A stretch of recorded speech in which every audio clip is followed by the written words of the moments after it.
What's good, y'all, and welcome back to another episode of the Hurls and Small Show. Last episode I started with, I know, this and that. We said this day. We said, I'm done doing that, man. I'm done, saying we're this day. I'm done making the giving the reasons why.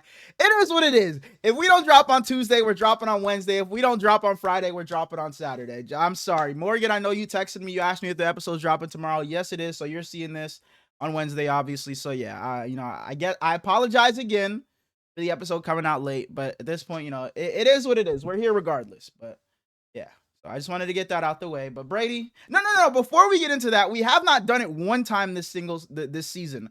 I always get to like making the timestamps and whatnot, and we only say it in the outro. If you guys are new, be sure to go down and subscribe to the channel. Like the video if you haven't already. Leave a comment about your favorite team, how they're doing this season. Head over to the TikTok, Twitter, and Instagram and show some love over there because we have not done it once this season. Now, Brady, how you doing? In a fucking Chiefs jersey. That's gross. Before we get to that, we would like to apologize for missing the preview out of our hands. So we don't have fantasy full man preview all that, but who cares? We'll just be 1 week short. Yeah. I'm doing great though, man. Life has been. Go ahead. Life has been great. Life has been great. Go ahead. Life has been good. I'm a person that's in their own head very often, but I've been trying to decrease that. And at work today, I got to fly an airplane, so that was cool. It's like a $1.5 million airplane, and he got it up off the. He looks at me and okay, rewind. It's me, boss man, one of the homies. Go ahead. Are you using the right mic? Oh, I think so. I was when I joined. It just sounds a little echoey. Yeah. Like it just sounds like your room is empty. But it's not bad. It's not bad at all. I just wanted to make sure because it usually don't sound bad in the recording, but like you know what I mean. Like I'll hear it fine, but then it will sound bad, and vice versa. So I just wanted to make sure. Yeah, I'm on the road. Okay, I just want to make sure before. I mean, I hope it don't sound bad for them. No, it does. Like I don't think it will, but I just heard it, and maybe I was overthinking it, and I was like, oh shit, let me say something now, but while we're still in the intro, and then half an hour in,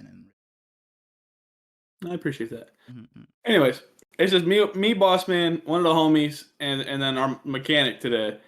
And we usually have a different dude fly with him, but because he's training, and he wasn't there today. So he looks at me, and I don't know how to drive a manual vehicle, so I can't drive the truck there by myself. He looks at me and goes, me neither. Eric can drive the truck if you want. I know you've never been up on the plane. You can ride with me, see what it's all about if you want. My heart dropped immediately because I'm scared to death of heights. But I've been trying to do stuff that, like, I've been trying to be less of a pussy lately. And other than one aspect of my life. Yup. And I text you about it every time. I will not elaborate. But I'm ashamed of myself in that aspect of life. I'm sorry. It's all right. Growing pains. You'll get there. He gets the airplane off the ground. He goes, all right, go ahead and put your feet on the pedals. I said, okay. I'm just assuming he's wanting me to see what it feels like or whatever. Go ahead and put your hand on the stick. Okay. You got it. He just takes his hands off of everything. I was like, oh, shit. So I flew the whole way there, whole way back. But it's just a cool experience.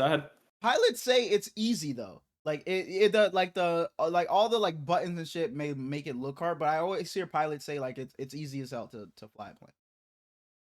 Starting the plane, taking off, and landing are hard. Actually flying, simple as hell. Okay. And starting, it's only hard depending on what plane you're in. Like the super small planes aren't very complicated. Other planes, you got to fucking sit there and jack it off. Yeah, you're like this, and yeah, for sure. That's cool though. Airplanes are cool though. I'm starting to become like a little bit of an airplane nerd the more I've been around them. That's cool. But work season is dying down. So work is about to lessen. My time to focus on editing for us is going up. My time to focus on my activity is going up. So I'm gonna start lifting again.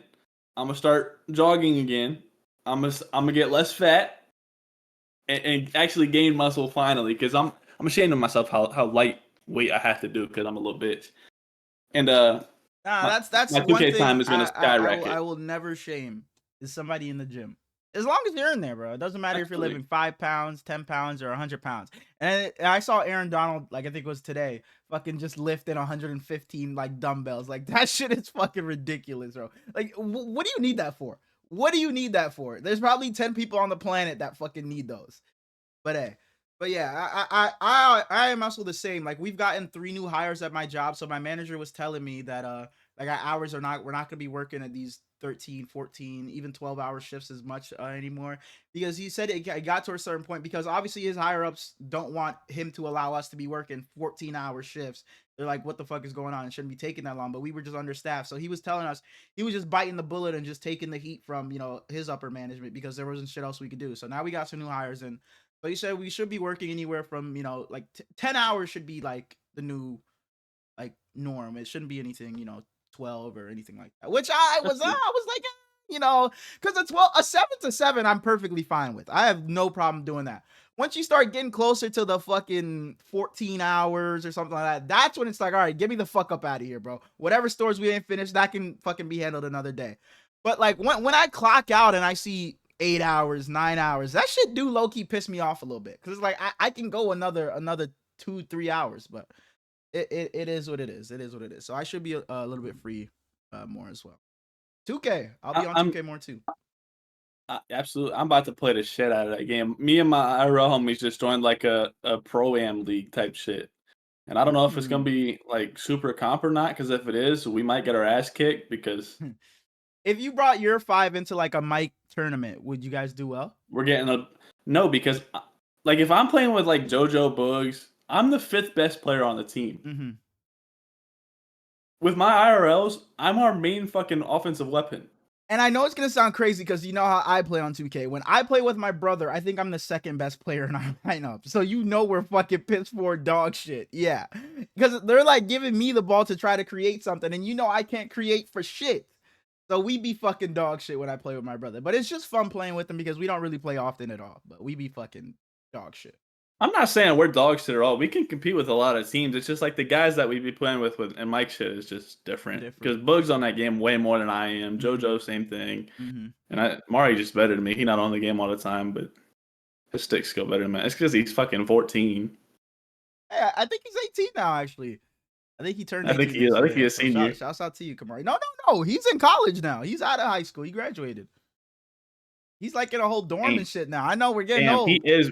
We're getting old. Damn, bro, he is. I forgot because I was playing with him and P, and he was like, "Damn, this college Wi-Fi is dog shit." Bro, it was a Monday night. It was me, him, P, and whoever else were playing rec. And he talking about, hey, this is my last game. They said there's a party in so and so dorm.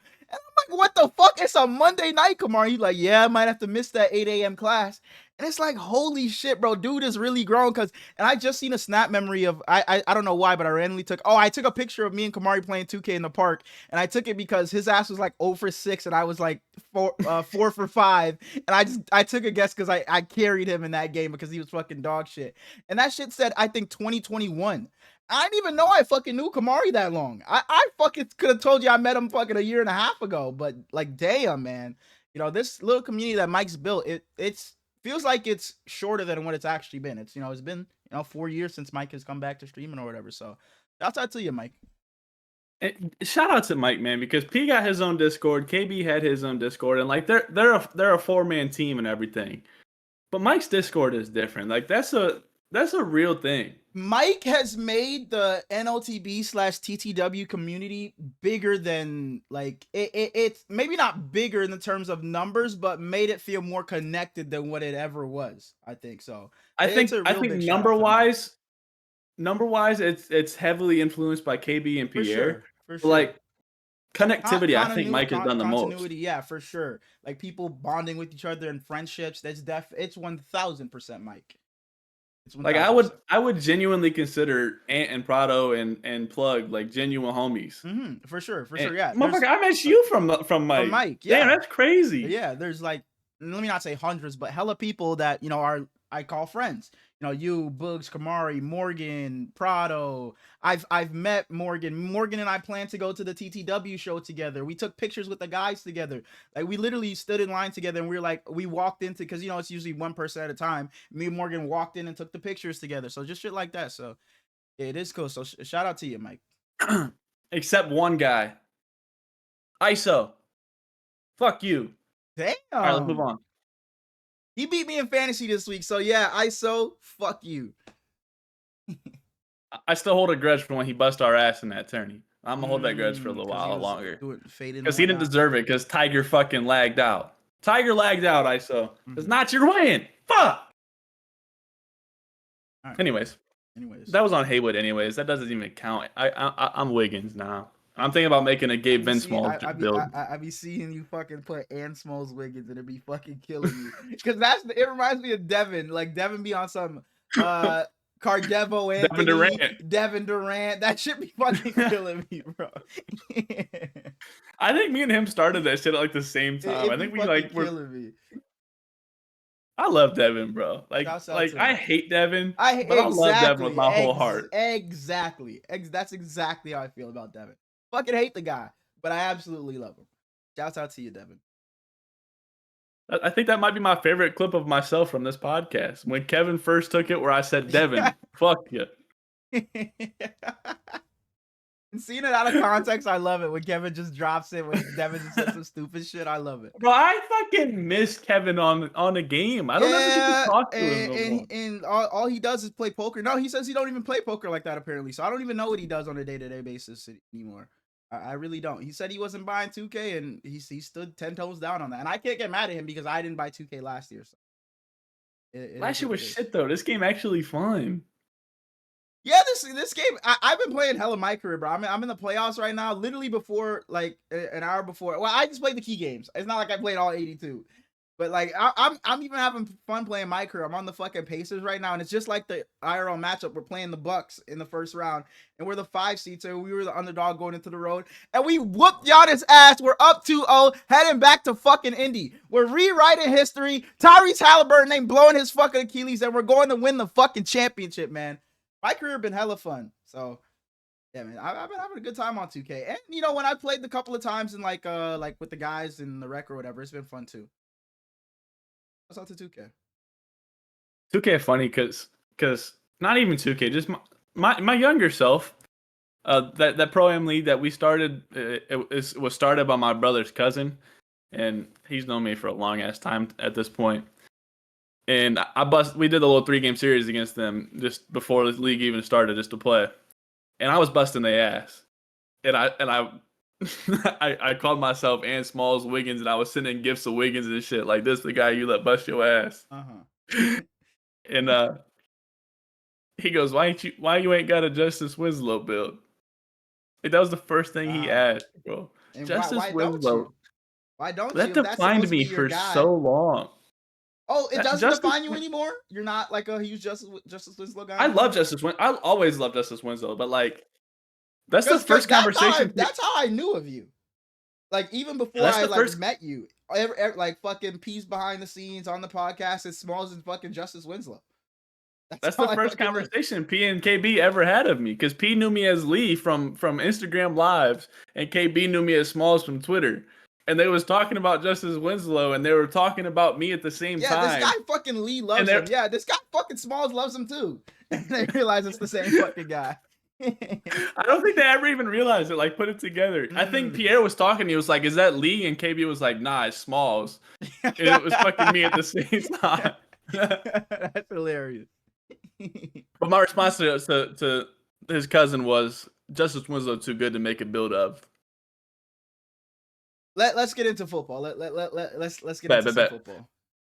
Let's talk about fantasy football. We don't have fantasy football, as I mentioned. Herlin's would have got his ass bust. But there is only one 3-0 team left in the Hurls and Smallz League. And it is not this guy over here. It's your boy. 3-0. Got a lot of points. Well, not as much as Kevin and ISO, but y'all got losses. I don't. And my question for you, yes, sir, is I've been talking to Devin after he made that plug with that trade with Plug, which, by the way, Devin, horrible trade for you. Plug swindled the fuck out of you. But I was trying to get AJ Brown off of him. I offered J.K. Dobbins, I offered DJ Moore, and I offered Dante Thornton. He was like, Dante Thornton's not that much. I might do it if it was someone else down there. So I changed it to Alec Aomaner. And I was pushing for that, and he wouldn't do it. I thought about changing it to Travion. I thought about he countered it to Javonte Williams, Alec, and DJ Moore for AJ Brown. And I didn't want to do Javonte Williams. So I just said, we don't have to do it. Is that because of your love for Javonte Williams, or because both? Okay. I said we don't have to make a deal. I'm not in that big of a rush, anyways. He goes back to I'll do J.K. Dobbins and Alec Aomaner for DK Metcalf. Would you do that? Yeah, I would. Because then I moved DK to my starter and I dropped DJ Moore to my flex, and that just gets Keon Coleman out of my starters. I would. I would only have Travion as a backup at that point, but like, do I care? I think I make that. But at the end of the day, it's up to you. Kevin and I were talking trades earlier because Kevin hit me up earlier in the day.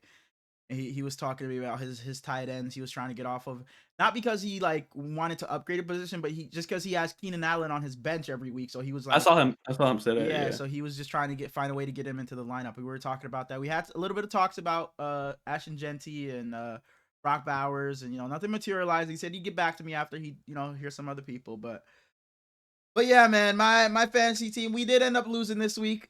146 to 119. I did end up losing the ISO, fall to 2-1 on the season. We're still feeling good about ourselves, but seeing the -3 next to my name in the league standings, just like, damn, went from number 1 to number 4. But we'll be all right. I made a great call in starting Caleb Williams. He put up 32 fantasy points.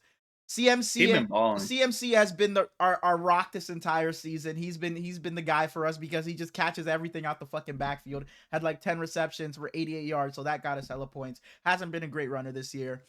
And Garrett Wilson, 2 out of the 3 games has been great for me, but I mean, Zay Flowers. Trade him? This is what I told Kevin. CMC and G5 might be untouchable for me because, and I told Kevin, especially I said CMC is untouchable for me because he asked about CMC, and I said CMC is untouchable for me. And I said if CMC was on any other team, any of the 11 teams, he's probably not untouchable. But because the state of my team and the way CMC has performed and carried us through these 3 weeks, I need him on my team. If CMC isn't on my team might fall the fuck apart. I was like, I need CMC, and G5 is up there too because 2 out of the 3 weeks he's had great games for me. So I don't know how I'm feeling right now. Zay Flowers gives me 3 points. T Higgins. Oh my goodness, the fucking Bengals. And I was playing Jamar Chase, and you think a week where Jamar Chase only puts up 8.9, I win that game. But no. I played Jonathan Taylor, who broke 1,000,000 tackles on that fucking touchdown run. I played Jordan Mason, top 15 Jordan Mason. I played Jake Ferguson, who had 13 receptions. God damn, Dak. Throw it to somebody else. Throw it to somebody else. So it's just like, fuck, man. There's just really nothing I could have done. I need Ashton Genty to get going for my season to really get to. I do too. Like, I'm 2-1 right now. I feel like I can comfortably make the playoffs because we have some teams that are just piss poor right now. So I think I'm good. I can make the playoffs. But I think if I want to be one of the top teams, which I don't think I am right now, even though my record says I am, I think I need Ashton Genty to get going. And then I'll feel really happy about my team. But I can't have Ashton Genty under 10 points every fucking week. And T. Higgins, bro, I need you to be consistent. I need you to be consistent for my team, please. And going into Monday Night Football, I needed Zay Flowers to give me 30. Not that it was like a shoo-in that he was going to do it, but I was like, you know what? If this is a shootout, Zay Flowers can get damn close. That boy didn't do a goddamn thing because Mark Andrews decided to turn the fucking clock back. Kevin Bateman looked good. Man, bro. And I lost in my other fantasy league. So it came down to, look, I was up. I can go look. I was up like maybe 1.5 points in my other money league, and I ended up losing pretty bad because he had Lamar Jackson and Amon-Ra St. Brown going into Monday Night Football. I was up like 40 points. Last drive, that the Lions have that ball, they go for it on 4th down. Before they go for it on 4th down, I'm up that 1 point whatever points, and then that Amon-Ra bomb gets caught, and I'm like, fuck. If the Lions go anywhere else and get that 1st down, they wind out the clock, I win the game. But since it went to Amon-Ra St. Brown, then David Montgomery goes down and scores, then Lamar goes down and scores, I got absolutely there was no chance. I ended up losing by 9 when I was up 1 with the Lions. The Lions 4th down had the ball, just run it or something, and I win the game. Because they probably just run out the clock and I win the game. But they decided to throw it to Amon-Ra St. Brown, and that absolutely fucked me. So I fell to 1 and 2 in this money league. I'm now the 6th seed out of 10 people.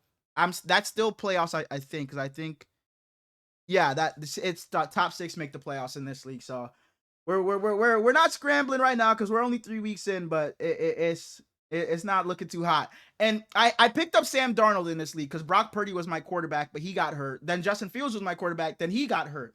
So I'm like, you know what? I'm gonna pick up Sam Darnold. I'm not watching the Saints and Seahawks game because it's fucking Saints Seahawks. I just flip over to the game. I see 35-3. I'm like, oh shit! Sam Darnold has fucking 40 points for me right now. I flip over. He had fucking 16 points, bro.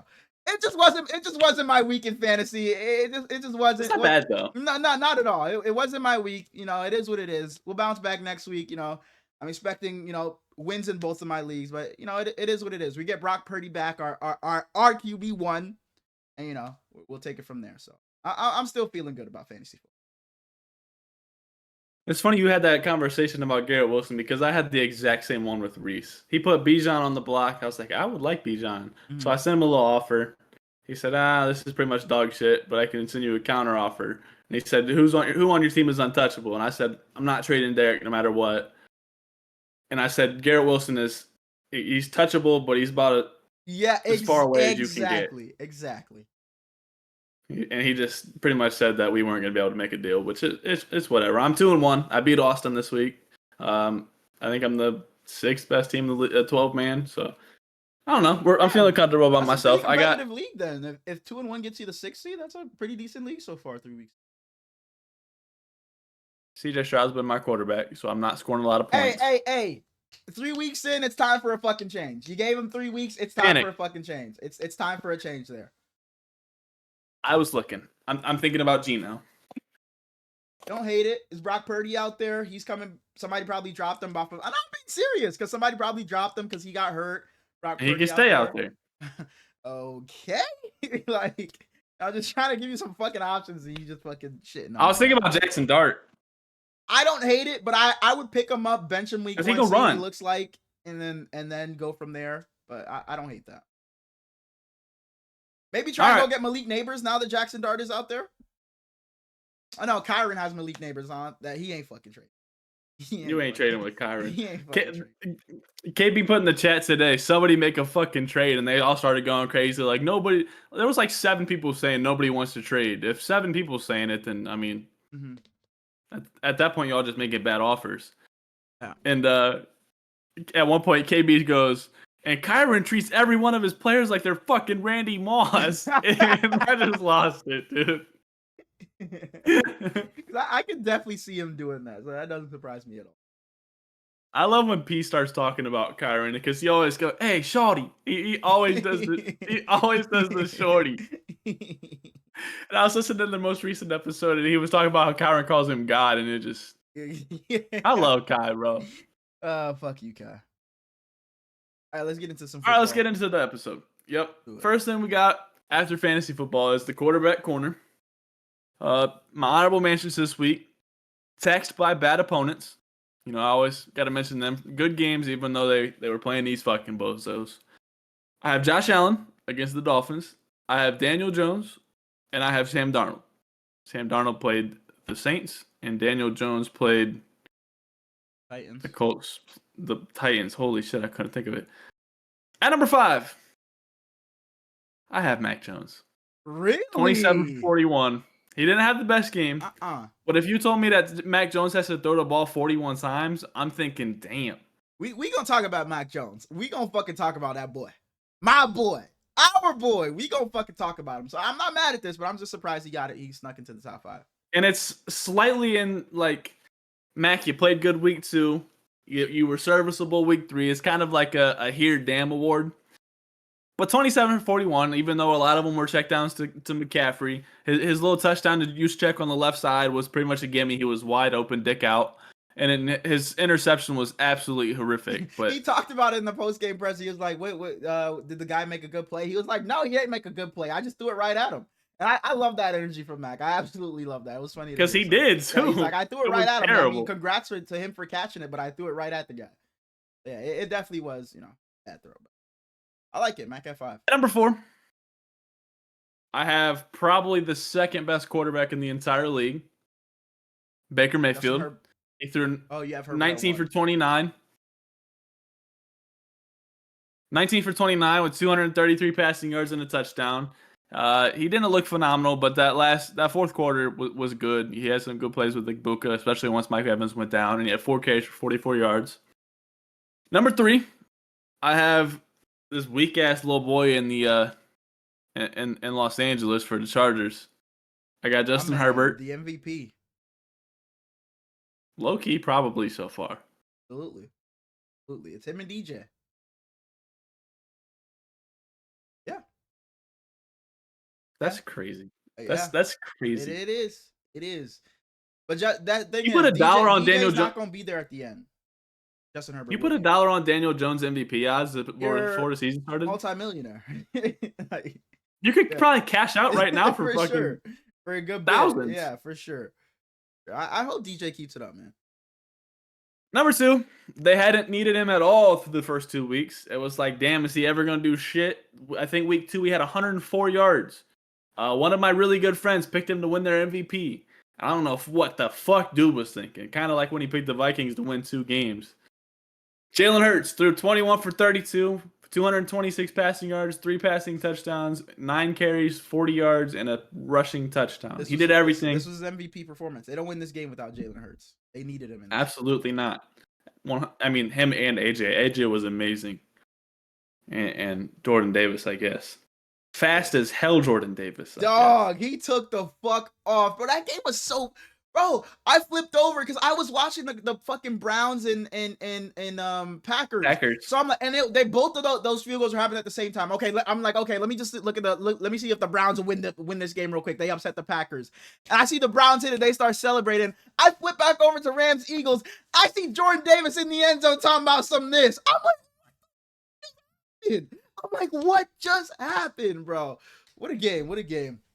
And Jordan Davis gonna say, "That's the fastest I've ran since I did the 40." Like, come bro.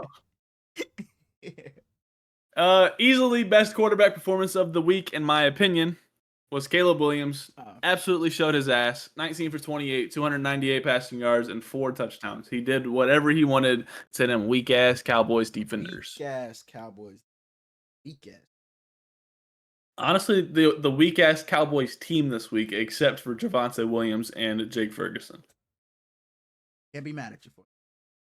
On to the people segment, week 3's edition of. Bro, I hate you. But I do. All of yours are the people segment. Well, sorry, I'm polling the people on what they like. Maybe you should start polling the people. But week 3's edition of Maybe I'm Crazy. And it's funny you just did your quarterback. Oh. Is the poll like every day when you walk into the mirror? Carlos, do you like Maybe I'm Crazy? It's ask the people. Right. Ask the people. They love Maybe I'm Crazy. They love the Hurley's high five. It is what it is. It is what it is. People love me. Forgot your own segment name. But the people didn't. That's all that matters. Number 1, this team looks like they're falling behind in their division. The offense can't put up any points. Their defense is damn good. And this is your guy. Man.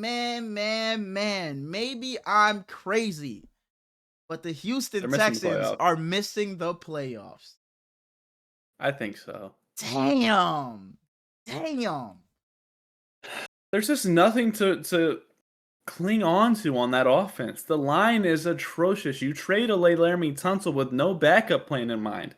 CJ Stroud is so in his own head right now. It's unbelievable. He's not doing anything correctly. Their bell cow is Nick Chubb after tearing every ligament in both of his legs. Nico Collins doesn't have a chance to even do anything, and they don't have a second option because they're not playing the rookies. Christian Kirk is Christian Kirk in this big age of 2025. I'm disappointed in CJ Stroud. Nick Caley was not the option. Clearly, that dude, they might as well have kept Bobby Slowick at this point. It is what it is. CJ I Stroud think was they. in both of our top 3 MVP voting. He was what, your number 2? I think he was my number 3. I had the Texans in the championship. No, he Maybe was not my number 3 as number well. 3. I had the Texans being. I thought they could contend for real. I had them winning I didn't 12 have games. CJ. You didn't have CJ? Mm-mm. I had Okay. him last year. I had CJ. I had the Texans winning 12 games this year, and here they are at 0-3. They're not catching the Colts. No, absolutely not. The Jaguars are dog shit. That's a bad division, dude. The Titans are dog shit. Bad division, and there they are at the fucking bottom of it.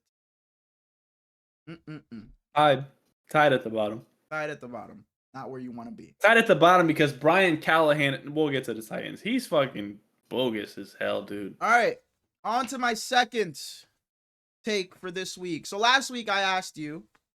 Hold on, let me find it. Sorry. Last week I asked you, and you said I was crazy. Good. Yeah. Here it is. Sorry. Week 1 was a fluke, and the Lions still win the NFC North. This is the first time in maybe I'm crazy / overreaction history. We're bringing back a take from last week. Maybe some things change for you. We see the Packers lose to the Browns. The Lions whip some ass on Monday Night Football. I'm going to ask you yet again. Maybe I'm crazy. Week 1 was a fluke, and the Lions will still win the NFC North. And you're damn right if you say no, and the Lions win this week, I'm bringing it back next week. Oh my fucking goodness, stop! Okay. Well, No, you're not see you crazy. then. Okay. All right. The Lions' offense is just on a different level. As long as Jared Goff isn't playing quarterback like Herlens Pierre, the offense is unbelievable. If he was playing offense like me, the Lions would have fucking 3 Super Bowls. Go ahead, continue. Super Bowl's in their toilet because they're in the fucking... Continue. The Packers really disappointed me this week. I mean, it's 1 week. The Browns are one of the best defenses in the world, but you put up that type of performance against the Lions, you're getting your ass whooped. Dan Campbell, one hell of a coach, man. Mm-hmm. I don't have their coordinators' names memorized yet, but their DC got them long as that long ass hair. Yes, he was a linebacker. They showed all the teams he played for too. Dang. Yeah, I'm not gonna remember. Was the linebacker coach? I like him a lot. I don't know about their OC. I mean, it's not hard to be good with as many weapons as they have, but I like what their DC is doing so far. And my fault. I will learn their names. We talked about this. Me and Plug were talking yesterday. Do you think? Well, I can't think of his name. Ravens OC. Todd Monken. Monken, yeah. You think he goes for a head coaching job soon? I don't think so. I don't think so. I think he sticks with the Ravens. If I'm him, I want to see Joe Brady with it because it's not. It's not that side of the ball which is I see why he would go for a head coach now, but it's not that side of the ball that's the issue over there. So I think he stays over there, keeps what they got going, and they figure something out on the other side. I just don't see a lot opening up relatively soon. I think their only 2 hot seats right now are Mike McDaniel and Brian Callahan. And I want to see Joe Brady go with the Titans. So I think though, because D'Amico, even if they have a bad season, be on the hot. It's not his fault. I don't know. Pete Carroll whenever he retires again. I don't think Dave Canales is the problem. Raheem Morris, maybe eventually. Maybe. If they look like how they did this past week, if they continue to Stefanski? I hope not. Kevin Stefanski's a damn good coach. I hope not. He is, but I think that's it, man. Depending what the Cardinals do, Gannon, maybe. Nah. Gannon's safe. I don't know. Oh, fucking! There's an obvious one. The Giants. Yeah, Dable. The Giants. Yeah. All right, we just talked about this one maybe 10 minutes ago, so this one will be relatively quick. But I'm not saying he might win it or he will be there at the end. I'm saying Justin Herbert will win the MVP. Replace Herbert with Fields, and I'm all in. All right, moving on to my next one. No, Tell you're us if not crazy. you're not Justin Herbert crazy. is easily top 3 right now. And he will stay there. Like just top 3 quarterbacks, right? Top 3 in the MVP odds. Oh, Like okay. he's been having a phenomenal season. Might be a little upset at this one. Maybe I'm crazy, but the Baltimore Ravens will be the same old Baltimore Ravens and will not win more than one playoff game this year. They match up with the Well, Bills in round 2. They match up with the Chiefs in round 2. They match up with the Chargers in round 2. I may be inclined to take those 3 teams over them. can you say that third name again? Chargers? Can They look like you one say of the that best second name teams in again? the Chiefs. You got it. You got the dude's fucking jersey on, but okay. And the Bills. The first one, no, I'm not gonna. I You're don't not want. I don't laughing at. want You're to not think laughing about at the that first one one. right now. Oh, okay. No, I don't want to think about that right now.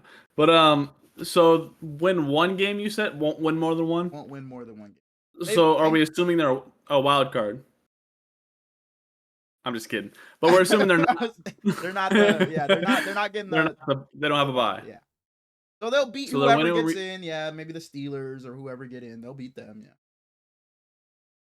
The, The who? Steelers, the fucking Broncos, the Jags. One of those teams that get in. One of those teams that get in. They'll beat So them. they win round 1, and round 2 comes, and it's like that's not the Super Bowl. So round 3 comes, and it's like that's not the Super Bowl. And then round 4 comes. So I'm counting 4 wins right here. That's more than one. If the Baltimore Ravens avoid the Buffalo Bills, I'm extremely confident they're in the conference championship.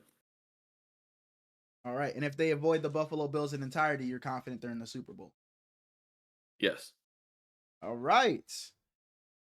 Oh, hang on. Are you sure we gotta do this bullshit as for the people? I gotta be unbiased. All right.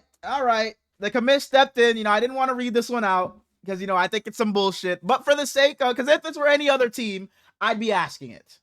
Maybe I'm crazy and I'm fucking insane. Put me in a fucking insane asylum. I'm fucking batshit crazy. Maybe I'm crazy. But the 49ers should continue to ride the Mac Jones wave. And again, I know I'm fucking insane. I'm fucking going ballistic, but you can go ahead and let me know. Like David level insane. I'm fucking insane. Put me in a straitjacket. I'm going crazy. Like David level insane. No, not that fucking crazy. But I'm going crazy. Right? Bro, that shit disappointing as hell. No, you're not going crazy at all. You should have known what the fuck I was gonna say. I thought for Mac once Jones you come up here and be fucking good. unbiased and be a just an analyst thinking with your fucking head, not with your fucking heart. But I should have known better. You're Brady. One of those quarterbacks is really good. One of them is Brock Purdy. We're calling Mac Jones really good now, but hey. So Mac Jones is a top 30 quarterback in the NFL. Clap it up! Clap it up for Mac Jones being a top 30 quarterback in the NFL. That's higher than Brock Purdy. All right, bro. I see. I didn't want to ask this shit, but as the unbiased host, that's why the people love this, and that's why we've been number 1 for 67 weeks running. I had to ask it, but I didn't want to. Moving on. You're not gonna cut me off and be like, "Oh no, you're not. You are crazy. You're not gonna. I'm giving you some time to." I got all 10 toes, and I'm standing on. All right. Moving on. Caleb Williams and Ben Johnson. Not missing one toe.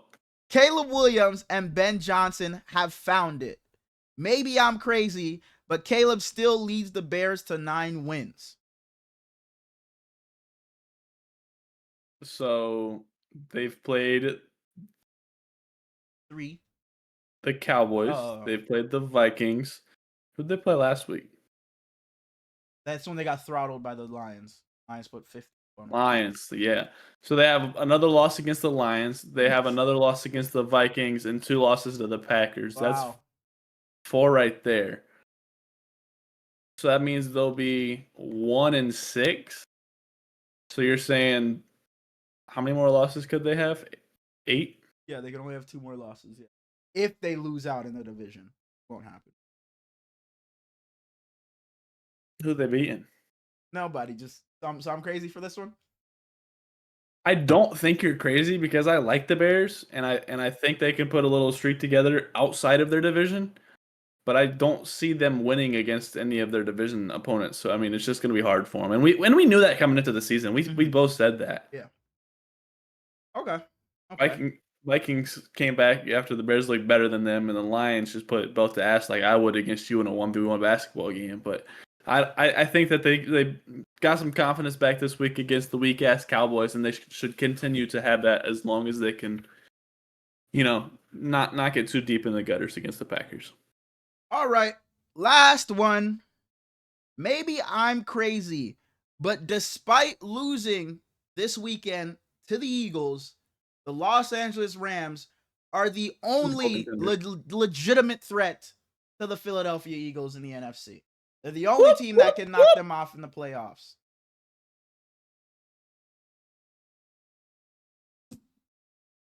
Oh my God. I'm not asking shit else about the fucking NFC no more, bro. I'm not asking shit else. No. But not because of the Vikings. I think the Packers are legitimate contenders, and I think the Lions are legitimate contenders. Outside of those two teams, NFC South has Baker Mayfield. The Bucks are like the Bucks are the one team I could see just going on some crazy Cinderella type run and just running through the NFC somehow and ending up in the Super Bowl. But I just don't think it's realistic. I think these other teams are just more just talented than them. They're more star-studded than them. But there's just something about the Bucks and Baker Mayfield that I just have a little vote of confidence in them, no matter who they're playing. They can beat anybody on any given Sunday. The NFC West doesn't have the team to do it. Not even shade towards you, but I don't think that any of them can beat the Eagles. I agree. I think if Mike Evans and Chris Godwin are both healthy, Tampa doesn't really have a flaw. So depending on matchups, I think that they could do it. And then the two NFC North teams. So I think the Eagles are. So you don't think the Rams can do it? Sorry, you don't think the Rams can do it? No. I just didn't include them because you did. I think they can. Shit, they're in the NFC West. My bad. Yeah, that's why I asked. Yeah. Yeah, they can. Okay. I would have them pretty far down the list though. I would have them at like 4th in the NFC. I might have them higher than the Packers, but they're close. I think the Rams. I would have Tampa over one at that list. Teams that can knock off the Eagles in the playoffs. I think I'd put the Rams. Are we saying head to head? Yeah. Not just like winning that. Okay, I was looking at like winning the NFC. Yeah, the only team that can beat the Eagles in the playoffs. No, Tampa can do it. Okay. And the Lions can do it. I think if the Packers play the Eagles win them, and I think that's it. Yeah. Okay, that's fair. Well, that is Week 3's edition of Maybe I'm Crazy. Come back next week for Week 4. Get into some real football. Getting into our reviews, we have in Week 3, Jake Browning goes into Minnesota to play against Carson Wentz. And it doesn't matter who's at quarterback. It doesn't matter who's at receiver. We got the Greedy Meisters out wide. We got Jamar and Justin. It doesn't matter who's at running back. We got top 15 Jordan Mason. We got Chase Brown, who's been good. Oh, yeah, I love that. Say his name again. What's his name again? We got TJ Hawkinson on one side and Noah Fant on the other. It doesn't matter because Isaiah Rodgers lives on this planet. What a game. Highest graded PFF performance ever. 99.9. No flaws. 2 touchdowns. Interception. 2 fumble forces. Dude was everywhere. And Andrew Van Ginkel was back this week. Shouts out to him. I just wanted to mention his name because I love him.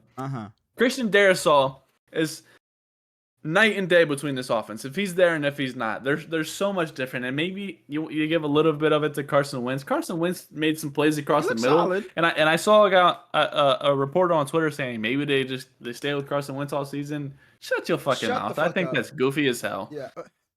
Carson Wentz was my favorite. Before it was fucking Justin Herbert, it was Carson Wentz, bro. That Wentzlemania MVP level Carson Wentz. Then he fucking got hurt when the Eagles went on to win the Super. Man, bro. Carson Wentz was a fucking baller. Absolute baller. I would like to address the jersey real quick, by the way. My entire mind, I was wearing Bryce Young today. and I was looking through our videos, and our second one back, I wore Bryce Young. So I was like, I don't want to wear him again. Pulled out Jackson Smith and Jigba. I was like, yeah, I got this one. I wore him last episode. So I was like, I'll wear Mahomes because I probably won't wear it again this season because it's like fuck the Chiefs. But speaking of the Chiefs, at the Super Bowl, they asked Carson Wentz if you could switch bodies with one guy for the rest of like just one day, who would it be? And he's like, man, if I could be in Nick Foles' position for that Super Bowl, and it just like breaks my heart because he was so I know good, he man. was fucking sick because it's like the most bittersweet thing. I was part of helping my team get to the Super Bowl because I played so well in the beginning of the season for the majority of the season. But it's like it's not me lifting the Lombardi Trophy, but I'm still a champion technically. I was still here, part of this, but I didn't fucking win it at the end of the day, man. I like if I could fucking ask him and hear his genuine answer on like what that was like is he like celebrating and popping? I'm sure he was celebrating with the guys, but like when he's popping those bottles of champagne in the locker room, is it hitting him like, bro, shit, like I didn't get to fucking lift that Super Bowl MVP trophy. I wasn't the one, being celebrated. Like that shit has I to would be in fucking hurt, tears, bro. dude. Like in tears because he was the runaway MVP. The runaway MVP was gonna take the Eagles to the Super Bowl, and man, bro, they go on to win it with your fucking backup, and you were just never the same since. And then Nick Foles ends, man, bro, Six Carson different Wentz teams in 6 seasons. starting for Nuts. 6 different teams. He started a game for 6 different teams. That's insane, man. He was my favorite quarterback when he was in his prime. Shouts out to you, Carson Wentz. I don't have a lot to talk about this game. It was Absolutely 48 to not. 10. Isaiah Rodgers was the entire story, but Chase Brown had 3 yards on 10 rushes. So that is abysmal. Are the Bengals cooked? Because Jake Browning in his Yeah. previous time when Joe Burrow was hurt, he was able to go like 500. I think he went like 4-3 and kept them afloat. Joe Burrow's technically not out for the season. It's 3 months, so he should be back early-ish December.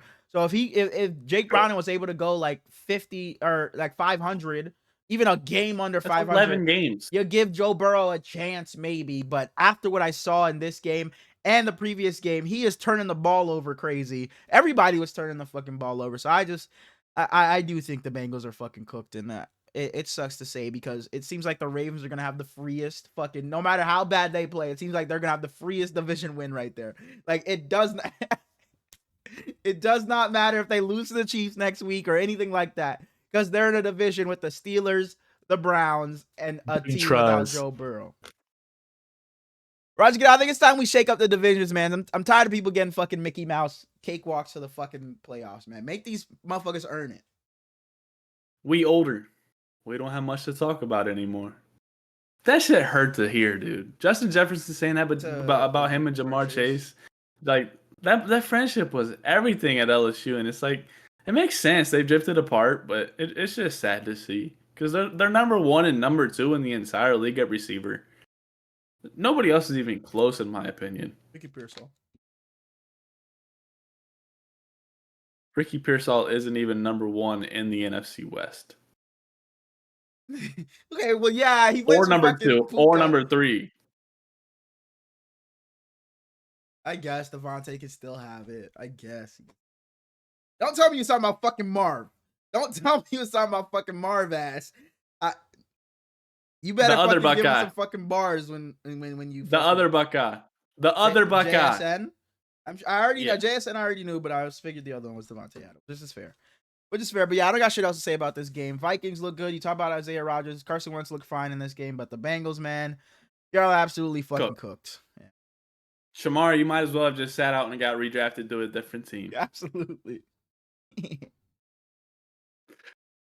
Maybe Trey Henderson gets traded at the deadline now. People were talking about Trey Henderson like getting traded to the Niners because, man, prayers up to you, Nick Bosa. I absolutely fucking love you, and that's so fucking sad, bro. So sad. And to see him walk off the field and put the thumbs down to the fucking, and I didn't think it was an ACL. It didn't look like an ACL to me at first. And I'm not no fucking doctor, but yeah, he put a thumbs up. I saw him doing the high knees and stuff, so I'm like, maybe, but I know you can still do things like that on an ACL tear.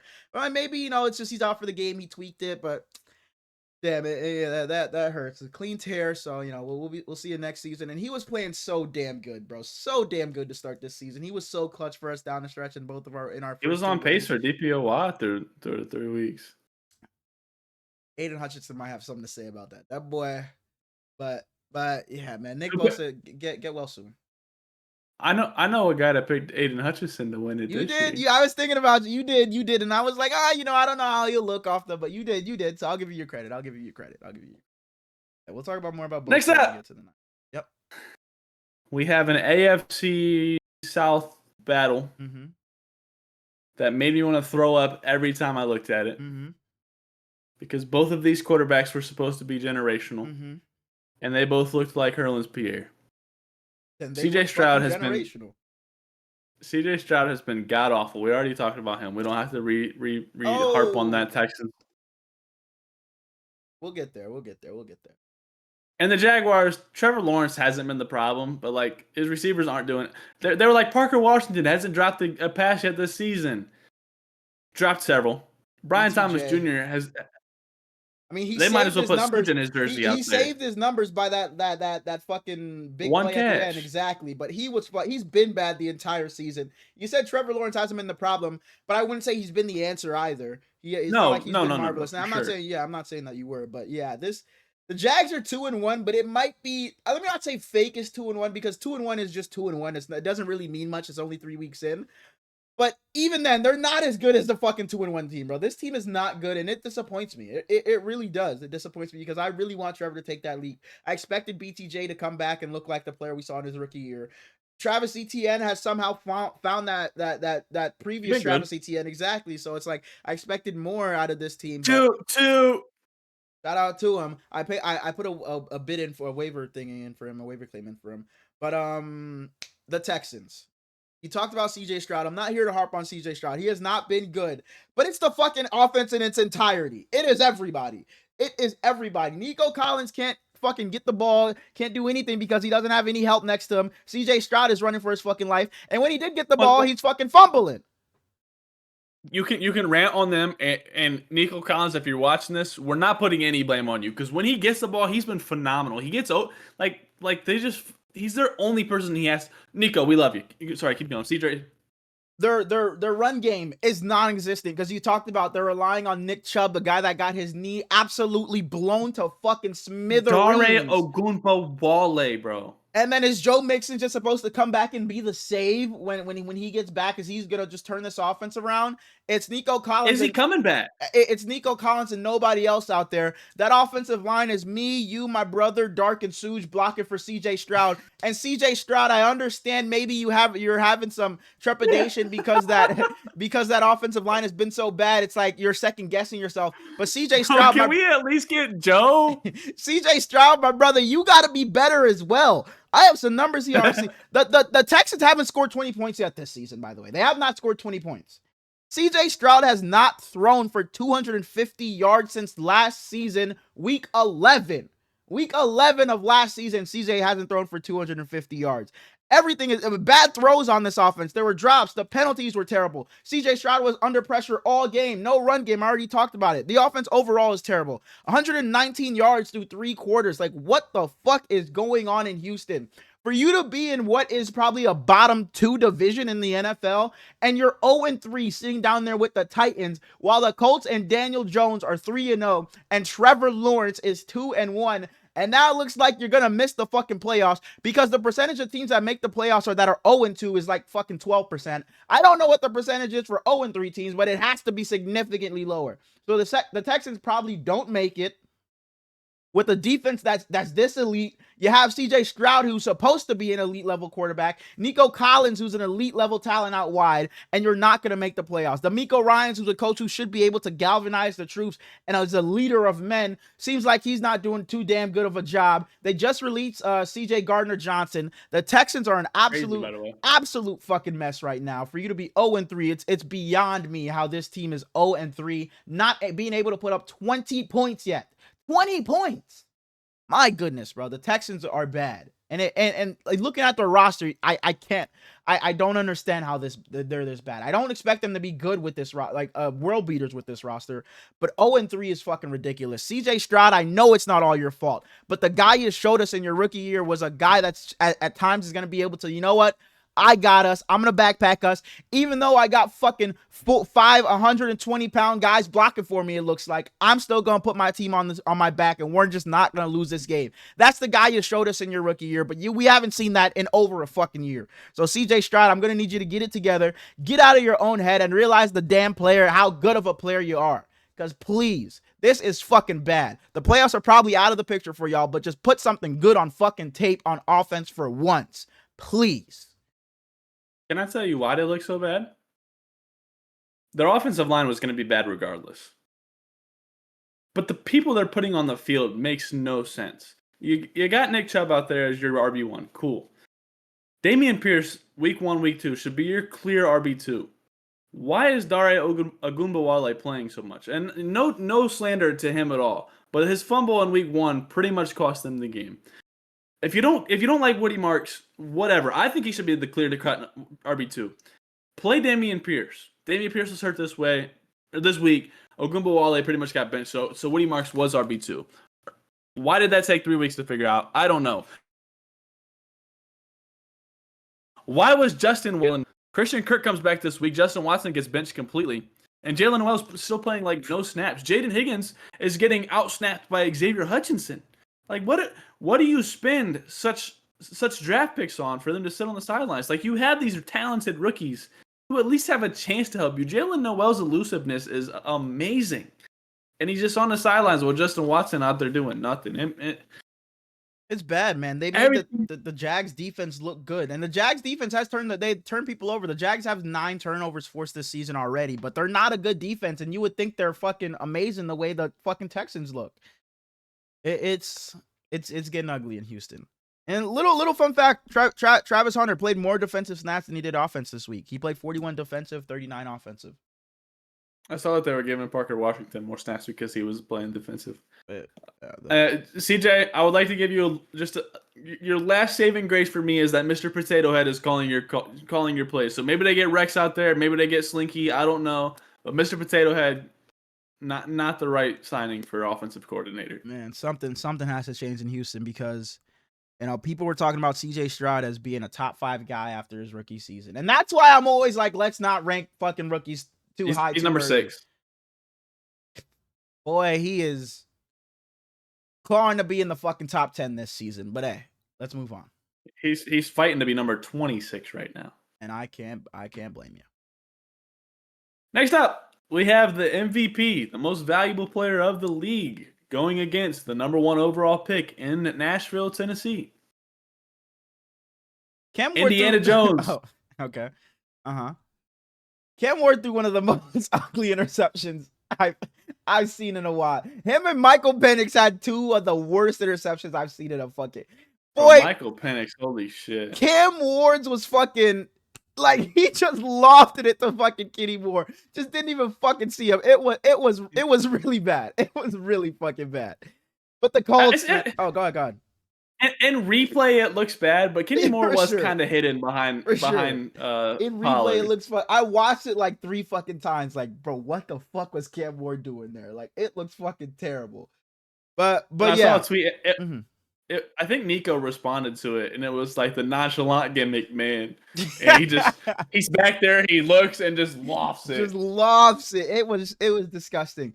But after the game or today, Brian Callahan has given up his play calling duties to quarterback coach Bo Hardegree, however you say his fucking name. Slinky dog. We don't got Mr. Potato Head no more. Hey man, we're moving up in the world of Toy Story. But I mean, Cam Ward was doomed to not play well in this game from the start. They had 8 penalties.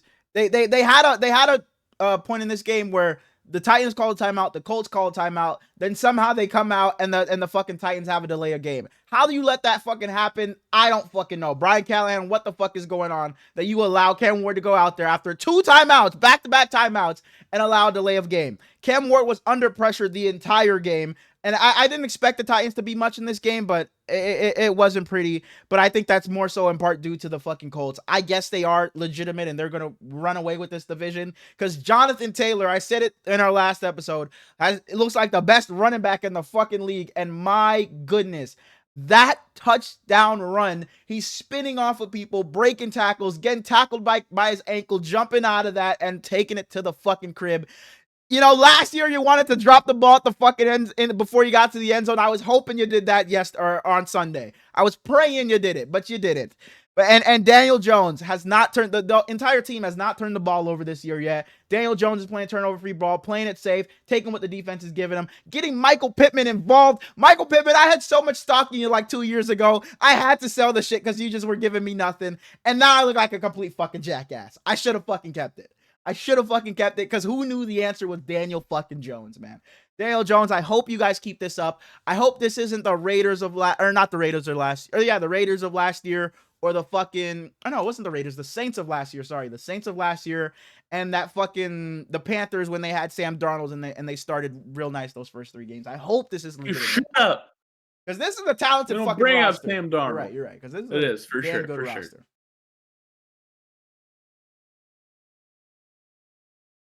sure. Brian Callahan sucks. And Cam Ward will be another number 1 overall pick that I defend with my life. We already have Bryce Young on there. Caleb Williams was getting there. People are finally starting to turn for Caleb Williams. Sam Darnold's on that list. It's guys that are given up on too soon that I don't think needed to be. They become Brady guys, and Cam Ward is slowly, fastly becoming one. If I was running this team, L.A.K.O. Maynard and Chamir DK would be getting way more routes because Calvin Ridley, brother, take this right here, put it on the shelf. Hang it up. Tyler Lockett, brother. Hey, man. Now that for sure. For sure. But come on the show, Tyler Lockett. You'll have plenty of free time. You can be our third host. Hey, Tyler Lockett, if you come on the show, we'll both go bald. We'll all 3 be bald in this bitch. Tyler Lockett, you can stay your ass on the fucking Tennessee Titans. I will not be going bald. I will not be going bald for fucking Tyler Lockett on this bitch. Maybe if it was fucking Patrick Mahomes, Lamar Jackson, boy, Tyler Lockett gonna get us an extra fucking 100 views. It's not like people are gonna see Tyler Lockett in the fucking thumbnail and come flooding in. I don't know, man. Tyler Lockett got a lot of love from a lot of places. I'm not going bald. Go bald for fucking. Okay, let me not. Because that if Lamar Jackson said, "Hey, I'm coming on the fucking Herbert Smallz show, you got to chop off," I'm shaving it off right now. But Lamar Jackson got hair like who's the best bald player in the NFL? I can't even think of any of them. Sexy Dexy, say Hurlins. Lane Johnson, maybe you're not an offensive lineman. Go ahead. He says Hurlins. Oh. Y'all both go bald. I'll be there. Tomorrow, I'll be there. You know, I'm going to go with another bald guy. If Keenan Allen says, you go bald, I'll be there. I'm doing it because that puts me in connection with Justin Herbert. Maybe we get Justin Herbert on the show. I'm locked in with Justin Herbert. Sexy Dexy.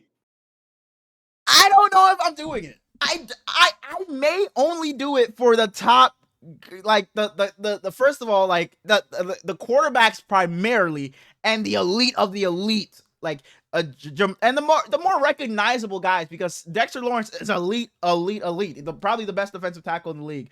But I don't think he's just one of the more recognizable guys for even a casual fan.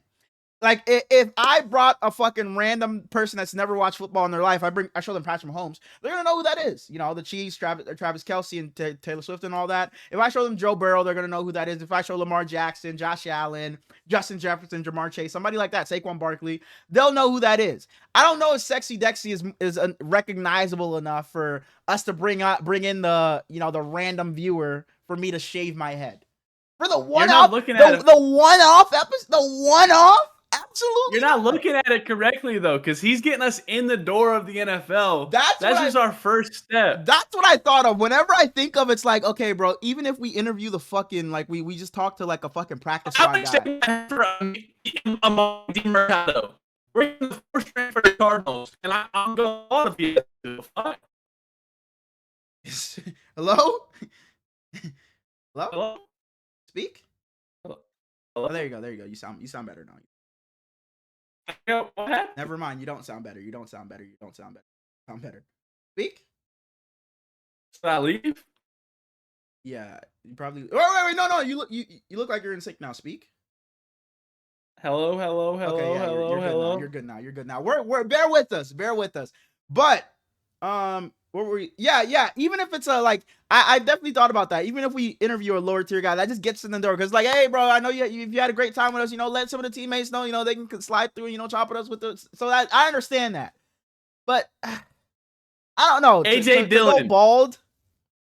Absolutely. AJ Dillon. And you're asking me to go bald for AJ Dillon? Absolutely the fuck not. Absolutely the fuck not. If I wouldn't do it for Dexter Lawrence, I'm not doing it for AJ Dillon. I'm not. I'm only going bald for the top of the top guys. The top of the top. Because that's bringing in people that don't even watch football. It's bringing in a wider audience. We got to start some. Hey, AJ, yeah, I'm down to show. interview AJ Dillon, but not to go bald over it. AJ, yeah. Glad you came on the show. We appreciate it. Had a great time with you. Mm-hmm. By the way, we both big Malik Willis fans. Let him know. Let him know about the boys. We get Malik Willis on now. For sure. And then that leads us for sure. But again, Malik Willis, we know you tapped in with. If Jake Moody asked to come on this bitch, come on, Jake Moody. But I'm not gonna go bald for these players. I'm not gonna go bald for them. But anybody's welcome. Absolutely not. So he's the one player you're not going bald for, huh? Okay. But Jake Moody, we know you tapped in with. Not like you doing shit right now, anyway. No, he got picked up to somebody's practice squad. That's the Bears. The Browns. Or Bears. The Bears. Yep. Mm-hmm. Who is he getting us to, though? None of the X-Niners. They don't want it. They not fucking answering a call. He's sending a text. He give George a ring. It's fucking going to. I'm sorry, but the person you have called is not available. For sure. For sure. I don't fucking know, but I'm not going bald for just anybody. It's a select group of guys that I'm going bald for. But anybody. AJ Dillon wants you to shave your beard. Yeah.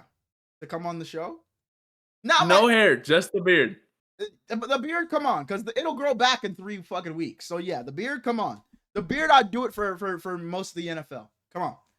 Because I've been thinking about shaving my beard just so it regrows, like it grows back in a bit more fuller. And like, because I have a couple ingrown hairs that like there's spots where like my hair don't really grow much. So I would restart. So yeah, AJ Dillon, shave my beard. I might even make the fucking tweet. AJ Dillon, I've been growing my beard since yada, yada, yada. I'll shave it off if you want to come on the show. So you gonna see that? Why the fuck would I want him to shave the beard? It's so random. You think if I had some like James Harden level beard, but I got the most standard fucking beard. Yeah, I'm not just shaving for anybody. I got a beard myself. I like beards. Yeah.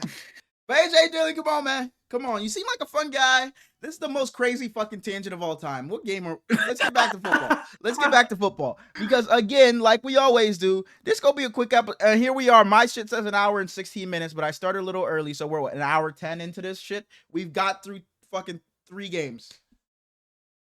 This one gonna be quick. Next up, we have the Las Vegas Raiders going into Washington to play against Marcus Mariota, and Marcus Mariota gives Pete Carroll, Geno Smith, and Brock Bowers belt to ass. Trey Tucker had 149 yards, 8 receptions, and 3 touchdowns, but it didn't matter. I had a couple of things written down for this game. The Raiders' O-line has been piss poor this season. Horrible. Ashton Genty has no running lanes. It feels like he's getting contacted in the backfield on every fucking run. For him to get something positive, it feels like he has to break a tackle, then start running downhill. Geno Smith was pressured 19 times in this game. And what I will say, Josh Connerly did a good job on Max Crosby. That's all I got for this game. And shout out to Deebo Samuel. He's looked damn good over there. Yes. Next up, sorry, Joe. Your team put both ass. Shouts out to you. That's it. We have the Rams going into Philadelphia to play against my good buddies' MVP prediction. And this was one of the best games of the week. The Eagles had back-to-back field goal blocks. Crazy week of field goal blocks. Crazy week.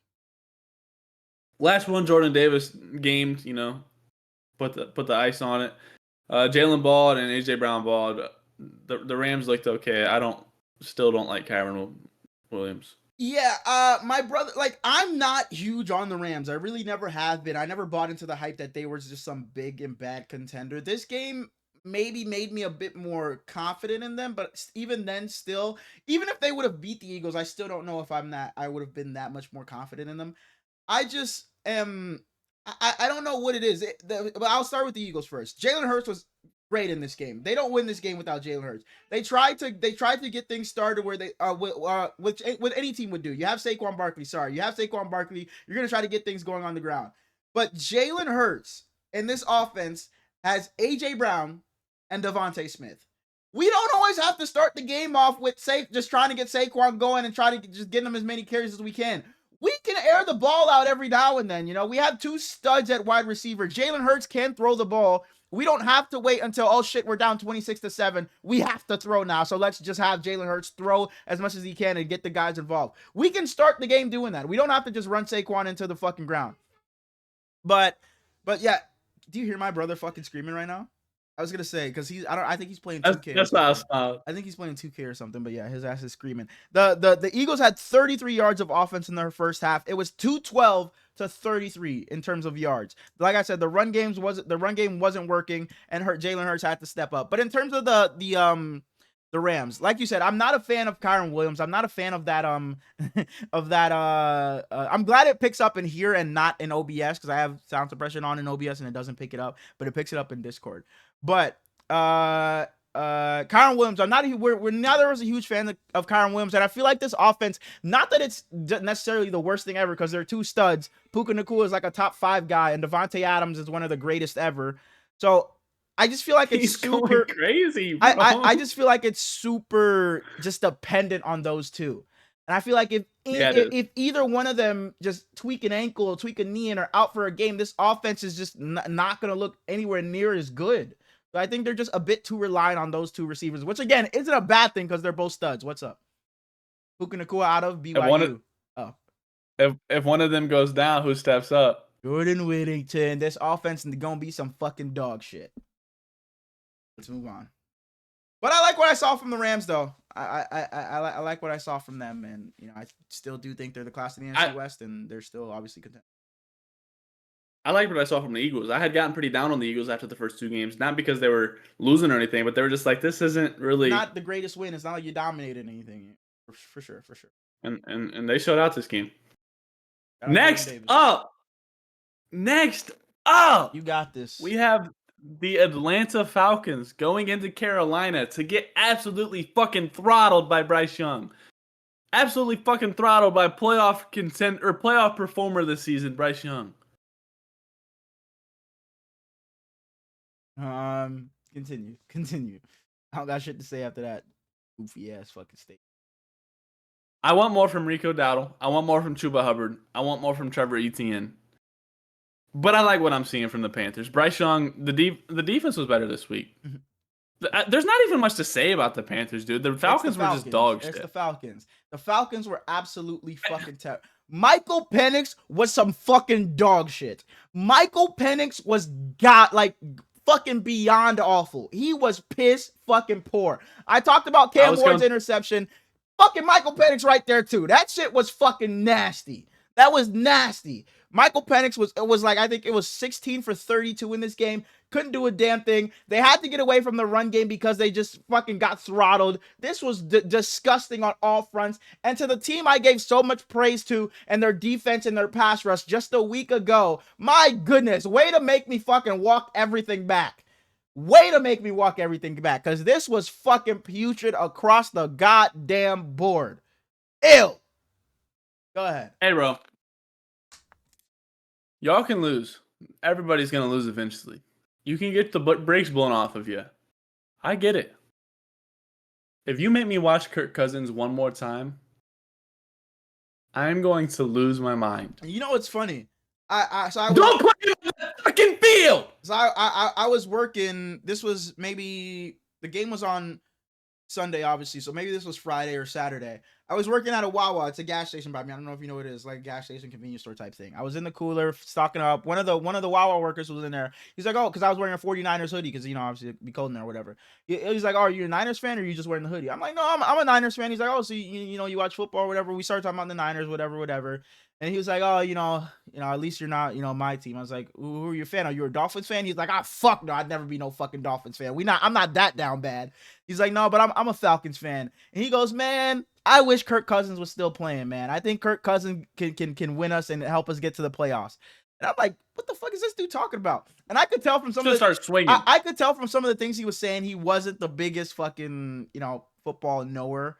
He wasn't the biggest fan or football guy because he was asking like, what's his name again? What's his name again? And it was fucking like Kyle Pitts or something. So I could tell he wasn't the biggest guy for him to say he's a Falcons fan or whatever. But yeah, it was just funny that he said he wanted Kirk Cousins to be back in. And then we get to this game and Kirk Cousins, I flip back over and I see Kirk Cousins back in that fucking quarterback. But yeah, the Falcons, this was fucking putrid. I don't think there is any fucking talk of Kirk Cousins coming back in. There shouldn't be. Michael Penix was he was god awful. We could have went up there and played better. But, I expect you guys to bounce back. Get Bijan Robinson the fucking ball early and often, please. Please, and maybe it won't go fucking down 30-0. Just get him the fucking ball, and Michael Penix just manage the fucking game. Because what I watched on Sunday was a fucking atrocity. Never again. Let's move on. As much as I dislike Kirk Cousins, I can't wait to hear him in the booth. Because I feel like that's gonna be where he ends up. But I think he knows so much football. And I like Kirk Cousins, the human. So, yeah. On the field, it's just...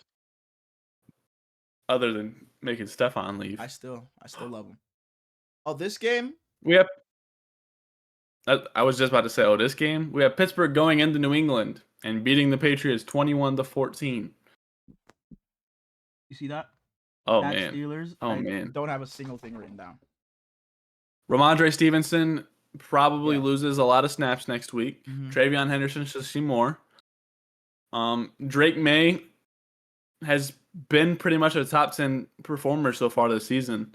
Across the board, his offense has just not helped him out much, and his defense has pretty much done the same. Speaking of the Patriots, no, never mind. He signed to the Steelers. Did Jabril Peppers play this week? Couldn't tell you. I don't know. I didn't watch much. Couldn't tell you. I didn't watch much of this game. I can't really break it down. I'm sorry. I know that Mac Hollins was playing too much the week before. I know that DK Metcalf caught a jump ball touchdown. Shouts out to DK. Aaron Rodgers has thrown him. Aaron Rodgers has thrown DK a lot more jump balls than Geno and they ever did in Seattle. Which is fucking like I don't know how you have a guy like DK Metcalf and you're not just fucking jump balling him. Because he wants to run slants. He wants to be 5'8". He wants to be Trey Tucker. That's your guy. I just traded for him. Oh, you did it. You accepted that trade from Devin? Literally, as soon as you say yeah, I would do that, I pulled my phone out and clicked accept on the offer. I'm happy to know that my astute fantasy football opinions mean that much to you. Well, I was wanting to do it really heavily, and me and my homie. All right. I always text my one homie about anything fantasy related. Morgan texts me all the time. His response was ooh, and I was like but that's just because he hates DK. So as soon as I got any reassurance, I just clicked accept. And JK, we'll miss you. Sorry, plug Patriots fans. Darko. Shout out DK. No. Caleb Johnson. What the fuck, dog? I was so high on Caleb. He didn't play this week because he did have bullshit on special teams. He wasn't getting snaps in the backfield. He got pulled from return. You might as well give him a healthy scratch like he Jaden Blue for the Cowboys. This shit is making me sad. I was drafting both of them so much, and I'm gonna have to drop them. I had to drop. I kept him over Trey Benson. I had to drop him. I kept him over Trey Benson. Man, bro, thinking about like just making one different move in fantasy, bro. I've been thinking like the biggest one on my mind has been Ashton fucking Genty. Because I took him at the fucking. You didn't want him. I didn't. Everybody else just got taken. I told you not to take him. Everybody else just got taken in front of me, and it's like, fuck, what do I do? That was because I wanted him. And Jonathan Taylor was there. I looked at him. It was between him and Ashton Genty. I'm pretty sure Jonathan Taylor. I'm 99% sure Jonathan Taylor was there. Yes, he had to have been there because ISO took Jamar Chase, so he got Jonathan Taylor on the wraparound. He got Jamar Chase at 101 or 102 or something like that, and Jonathan Taylor was there, and I'm like, bro, Ashton Genty's supposed to be this generational guy, and coming into the season, I wanted to stay away from him. Him and Saquon were the two running backs I wanted to stay away from. And Jonathan Taylor was right there, but what do? Go with the fucking hype beast pick, the pick that everybody wants to fucking go with, the rookie that's gonna go run roughshod on the fucking NFL. I go with Ashton Genty. You're looking at her, yeah. I took Ashton Genty, and that's the one that fucking kills me, bro. Because I was debating Ashton Genty and Jonathan Taylor, and look at what Jonathan Taylor is doing this fucking season, and I took Ashton Genty, man. I've been beating myself up over it every single week. Every single week. I still took Jonathan Taylor at the start of the third round. Third round. Wow. And he's been the RB1. Wow. Plug took Tyreek before him. Darren took Ladd. I pulled it up because I was like, damn, who would I take second round? But I took the best player in the NFL, so I'm not even mad at myself. And then I got James Cook in the third. This is a great pick. I'm just so intelligent. I took the best player in the world in the second round. One beats me the fuck up, man. Beats me up. Ashton Genty, please, dog, turn it around. Turn it around, Ashton Genty. Good. I have him in another league. I have him and Hampton, so I've been down bad. I'm 1-2 in that league. The Green Bay Packers go into Cleveland and get upset by the bitch-ass, shit-ass Browns that have no offense because Joe Flacco sucks, Jerry Jeudy sucks, Dylan Sampson is just no longer getting snaps. Harold Fannin and David Njoku are fun, but Cedric Tillman hasn't done shit. This offense is a monstrosity. Quinshon Judkins played 95% of the running back snaps. He had 80-some yards and a touchdown, but it's like it doesn't matter. Your defense is the best in the world, and this is all we can do. Their defense might literally be the best in the entire league, and their offense is me, you, Darko, Plug, and Joe. And you know who also is the best in the world and the best in the league? I've been saying it since the season started. Myles Garrett is the best player in the NFL. I don't think it's up for debate. Myles Garrett is different, bro. He's the best player in the world. It's not like he's alone over there. Shelby Harris is amazing. Mason Graham has been good. Yup.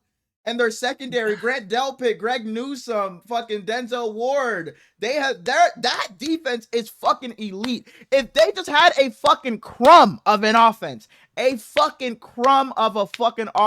this team could be competent. This team could be fucking competent, bro. Like it fucking pisses me off how good this defense has been for so damn long. And Myles Garrett to say he wanted out of there. They give him that bag, and he's like, you know what? I do love Cleveland. I'm back over here.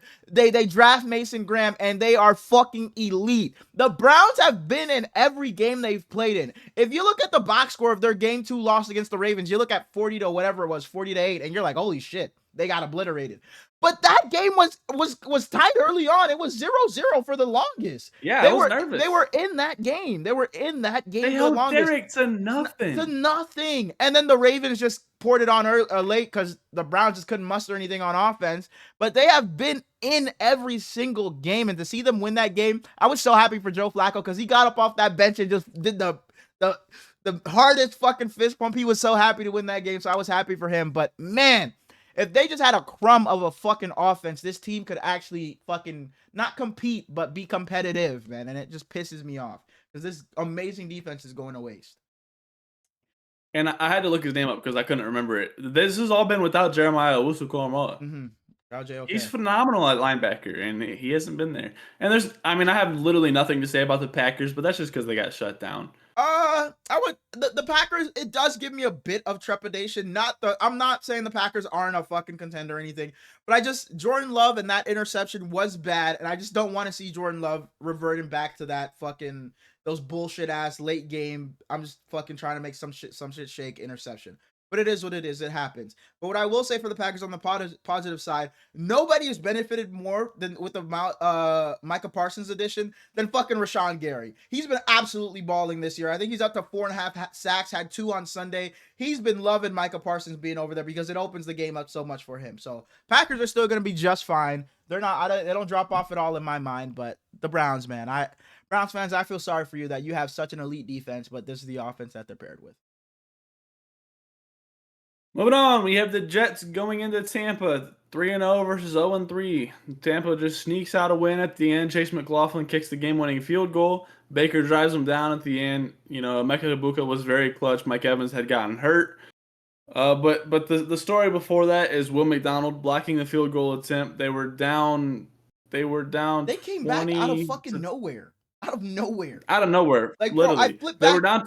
Yeah. I think it was 26-19 or something like that. Sorry. Go ahead. It was 26-20. Mm-hmm. Nope, it was 26-20, and or 19. I don't remember. But Will McDonald blocks the field goal, and it's like, oh shit, they got it, and he's just fucking hauling, exactly. Dude, scoops. I'm like, oh shit, they're gonna make this interesting. Then I realize he goes down, and I look at the fucking box score, and I'm like, the Jets have the fucking lead. I'm like, when did this? I didn't even realize this was happening. They scooped and scored, and they have the fucking lead. And I see it flips to Aaron Glenn, and he's in there fucking just dancing, and I absolutely loved it. But I was just like, when did this comeback even happen? But this is another game where I didn't have to say much from. What I will say, Mike Evans always got a fucking hammy injury. It feels like he's always got a fucking hammy. Because I just saw him just start grabbing at it, and I'm like, oh shit, here we go again. But and he's expected to be out. I think it said 3 or 4 weeks. Yeah, the Bucs O-line did get caught, and I wouldn't say dominated in this game, but they did struggle a little bit. It was the Jets and Quinnen Williams in them, so I will give them not a pass, but it's understandable. So that's something I would like to see improve. But other than that, there really wasn't much to say. The Bucs defensive line was able to get after Tyrod Taylor and make life tough for him. He held on to the ball for so fucking long at times. I cannot wait for Justin Fields to get back. Please pass concussion protocol so you can get back this week. But yeah, good win for the Bucs. Shout out to you, Baker Mayfield, for driving it down and winning the game. And Jets, at least he made it interesting. I'm happy with what I've seen from the Jets defense so far this season. And they just traded today for the corner from the Titans. His name Jarvis something. I don't remember his last name, but I think he's decent and he might make a little difference. We got Denver going in to play the Chargers, and the score was really good, but this game was underwhelming to me. Najee for sure bursted his Achilles and was laying dead on the ground in front of Justin Herbert, and Herbert still made a first down throw. So shouts out to him, I guess. This was Omarion Hampton's best game by far so far. Mm-hmm. Keenan Allen has been incredible. Lad McConkey has been disappointing to me, but he hasn't really had to do anything crazy because Quentin Johnson is the best receiver in the football. This is the Chargers' first time starting 3-0 since Drew Brees was on the team. And I picked the Broncos. I think I picked the Broncos to win this division, and starting 1-2 has not been ideal. So I would love Bo Nix to stop this slow start, and I would love for, I think I said Sean Payton earlier when I was talking about the Raiders, when I definitely meant Pete Carroll. No, I think you said Pete Carroll. I remember you saying Pete Carroll. I remember you saying Pete Carroll's name. Okay. Sean Payton, figure this out, brother. First of all, what a touchdown pass that was by Justin Herbert. What an insane pass. And secondly, on the left side. Yeah, last season we in our superlatives in our award show, we had Unk of the Year award. I think I gave it to Cam Hayward. I forget. You might have given it to Matthew Stafford or something like that. Keenan Allen is running away with this fucking award. He is running away with this. How the fuck is he still? Oh no. Who do you got? Calais Campbell is fighting for them. That's fair. That's fair. I can't even blame you for that one. But Keenan Allen has been good in every single game that the Chargers have played. And it's crazy. We don't get this if Mike Williams doesn't retire. Man, this game, like you said, it didn't live up to what I thought it could be, but it still was a decent game. The Broncos blowing leads in back-to-back games is a bit concerning, and he's been my guy. You've hated on him. Bo Nix, man, we got to hit some of these deep shots. Like he missed, I think it was like 2 to Marvin Mims, maybe 2 to Cortland Sutton, maybe 1. I don't know what the fuck it was. He was 3 for 9 on passes, 10+ yards down the field. It wasn't a great showing again from Bo Nix, but it is what it is. I still expect the Broncos to be there in the end, competing for a playoff spot. They probably don't get in because I expect the Chiefs to still be over them, and I don't think anybody else in the division is catching the Chargers. Maybe this division can get 3 teams, but I don't know if it will. So if it gets 2, I think it's the Chargers and the Chiefs. But the Chargers O line didn't have the greatest performance. Again, it was against the Broncos, so I'll give them a bit of a pass. But Justin Herbert was pressured 29 times, got sacked 5 times. He was in there running and fighting for his life. But Omarion Hampton was a great dump off option for Justin Herbert in the passing game. Justin Herbert was able to dump it off to him when he was under pressure. But this is another great gritty win for the Chargers, looking like a top 4-ish team in the NFL right now. What do you scratch your head about? Keep going. No. Sorry, looking I was like a just top thinking. 4-ish team over there.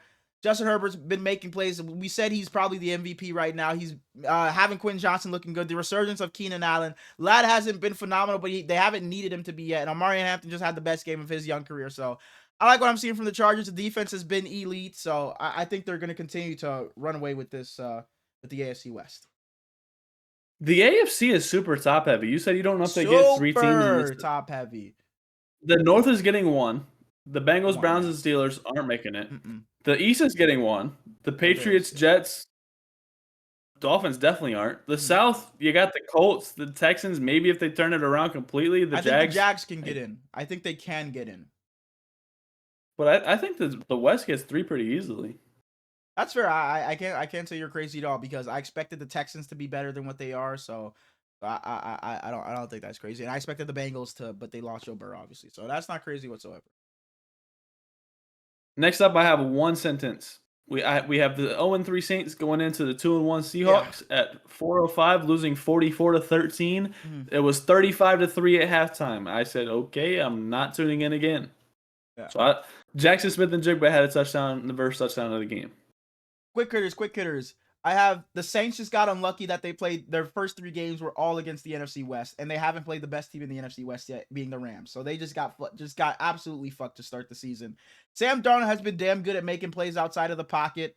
So shouts out to you, Sam Darnold. The Saints averaged 10.3 penalties a game, and the Saints' next game is the Buffalo Bills. So you lost, what was it, 44-13 to the Seahawks. Strap in because Josh Allen is coming to whip some fucking ass. We can move on. The Dallas Cowboys go into Chicago and lose 31-14. Going into this game, I was pretty excited for this one in the preview because I was like, I want to see what Herlin's picks. I was gonna pick the Bears. I was gonna pick the Bears again. I probably would have picked the Cowboys, but Romo Duze went nuts. Again, he's been legit all season. Luther Burden was the talk of the town this week, though. Caleb Williams was absolutely phenomenal. DJ Moore was quiet. Once again, I want to see him move badly. I don't think it'll happen because there's no reason for it to happen, but he got a touchdown, so it wasn't a complete bad play. I don't understand why Roschon Johnson doesn't play because I don't like Swift at all. And this was just we talked about it earlier. This is a disappointing-ass game from the Dallas Cowboys. The defense is shit. The offense is at least supposed to be fun. And other than Jake Ferguson and Javonte Williams, I didn't have fun. Yeah, I'll start with the Bears. The Bears finally got their tight ends involved. I talked about it. It like seems like every episode.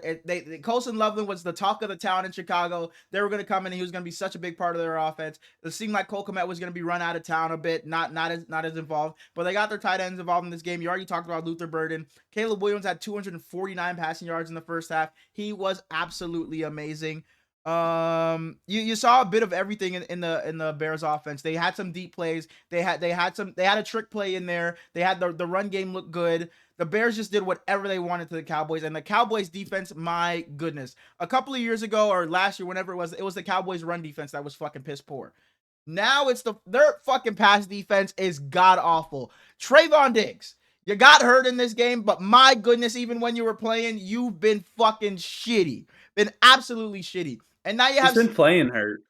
And yeah, because he got interviewed I think it was after the first game. But it was when the Eagles and Cowboys had that fucking like lightning shit, he got interviewed sometime during there when they came back, and he was saying like, "Oh, I feel good. You know, yeah, I was dealing with injuries, but I feel good." You're not fucking feeling good, brother. You're absolutely not. We could fucking tell. You have CeeDee Lamb, who had his ankle was fucking touching dirt, was touching the fucking grass, got bent the absolute wrong way, tried to come back in, but couldn't even push off of it. So he's gonna be out 3 to 4 weeks now with the high ankle sprain. I mean, the Cowboys have allowed 12 plays of 25 or more yards in the last 2 weeks. They allowed 5 plays of 29 or more yards against just the Bears. This defense absolutely sucks. And the thing you were looking forward to with this team was the offense. And now that they don't have CeeDee Lamb, I don't know how fun the Cowboys are going to be to watch. You have G5, or not G5s. Sorry to you, Garrett Wilson. You have George Pickens. Dak Prescott's throwing you the ball. It's bouncing off your hands, and now it's an interception. Then Dak had a bad interception. I think it was in the red zone. The Cowboys, man, for a team that I had some fake confidence in before they traded Micah, I thought could be sneaky good, win 10 games maybe this season. Super disappointed, man. Super disappointed. And shouts out to the Bears. Hopefully this is something where you guys can, last year when you lost to the Commanders and on the Hail Mary, that kind of set your season in that direction. Hopefully this win against the Cowboys can send your season in the right direction, and you guys can turn things around and win some games. Next up, we have the Cardinals. Sorry, go ahead. No, go ahead. We have the Cardinals going into San Fran to play against the 49ers. Marvin Harrison, let me get my quick hitters off. I know you watched this game much more diligently than I did. Marvin Harrison Jr. has absolutely fucking stunk so far this season. Week 1, he looked okay. These last 2 weeks, he dropped an easy touchdown this week. And James Conner broke his ankle, out for season. So sad, man. Everything he's been through, I hate to see it. We always talk about him like one of the most underrated running backs, just a fucking workhorse, one of the stronger running backs. He's bouncing off of tackles, man. Shouts out to you, James Conner. Get well soon. Trey Benson is going to get a lot of love from me all season, though. I like him a lot. He's fun to watch. When this game was tied 13-13, and Mac Jones gets that safety, I was throwing a fucking shindig. I was through the roof with excitement. And then Mac Jones stampedes down this field. Eddie Pinheiro lines it up. And before that, it was like a 40-some yard field goal. And I was like, okay, maybe he misses. Dumps it off to McCaffrey. He breaks it down to like the 15. What a play call. I said, shit. Maybe Pinheiro turns into Jake Moody again. He shanks this. Because Kyler Murray's got to be 3-0. It couldn't be more dead center. It couldn't be more dead center. I'll start with the end of the Mac Jones, we talked about it, threw that shitty-ass interception. He talked about it. He threw it right to the guy. Guy didn't even have to do anything special. Threw it right to the guy. That safety pissed me the fuck off. Because Dominic Pooney, you were so good for us in your rookie season. You've had a bit of a sophomore slump. He has a holding penalty in the end zone, so it's a safety. Mac Jones said after the game, I love a 2-minute drill because you don't have to think. You're just firing off. You're just sending the ball out. And Mac Jones was getting the ball off so quick, not only in that last drive, but throughout this entire game. Mac Jones was sensational in that last drive. It was just his mannerisms. He was like calm, cool, collected. He's looking to the sideline going like this, like, I'm good. We got it. Telling Kyle Shanahan, we're good. Mac Jones was fucking surgical. And to come back after a safety that looks like that was going to cost us the game and that bad interception, that throw to Ricky Pearsall and that throw and catch was phenomenal. What a ball by Mac Jones and what a catch by Ricky Pearsall. Ricky Pearsall's been phenomenal this season. But this game is about... Shut the fuck up. This game is about that last drive and Mac Jones, bro. I cannot say it enough. I screamed. Rodney, come in here. I was calling my brother in here. Come watch this last drive. And we were both like, bro, Mac Jones is fucking serving shit right. He is like commanding the offense, getting down the field. Like it was quick snap, balls out. Quick snap, balls out. He was fucking firing it. So Mac Jones, all the credit goes to you for that last drive. And to see him hugging Adrian Martinez after that kick went in and them having that wholesome moment, Mac Jones was so happy to win that game. And it's like, he was like, man, I can't wait for Brock to come back and lead us. And it's like, bro, that mentality, bro, Mac Jones, bro, if you're done playing, like not done playing for us, but if Brock comes back next week, bro, Mac Jones, you did a phenomenal job. But Nick Bosa, man. Nick Bosa, man, getting blocked by two people, gets shoved a bit, lands on his leg a bit weird, jogs off on the sideline, starts doing high knees, what goes back to the locker room with his parents, comes back out. I'm thinking, oh, maybe he's gonna come back in. Ruled out for the rest of the game. I'm like, okay, a little knee sprain, extended, maybe out for a game or two, if anything. Kyle Shanahan gets to the post game presser. We haven't ruled out an ACL, but initial tests don't say it's an ACL because they did the test we were talking about the last episode. You pull your leg or whatever. It doesn't seem like an ACL. So I'm thinking, okay, Nick Bosa, like I said, knee sprain, he's going to be out for a little bit and it didn't tear his ACL. I get that notification. I'm working. Nick Bosa did, in fact, tear his ACL. It's a clean tear, ending his 2025 season. And I'm just like, shit, bro. Shit. Like, it's literally just, damn, man. And if there is any silver lining in this, Mykel Williams is already one of the best run defenders in the league.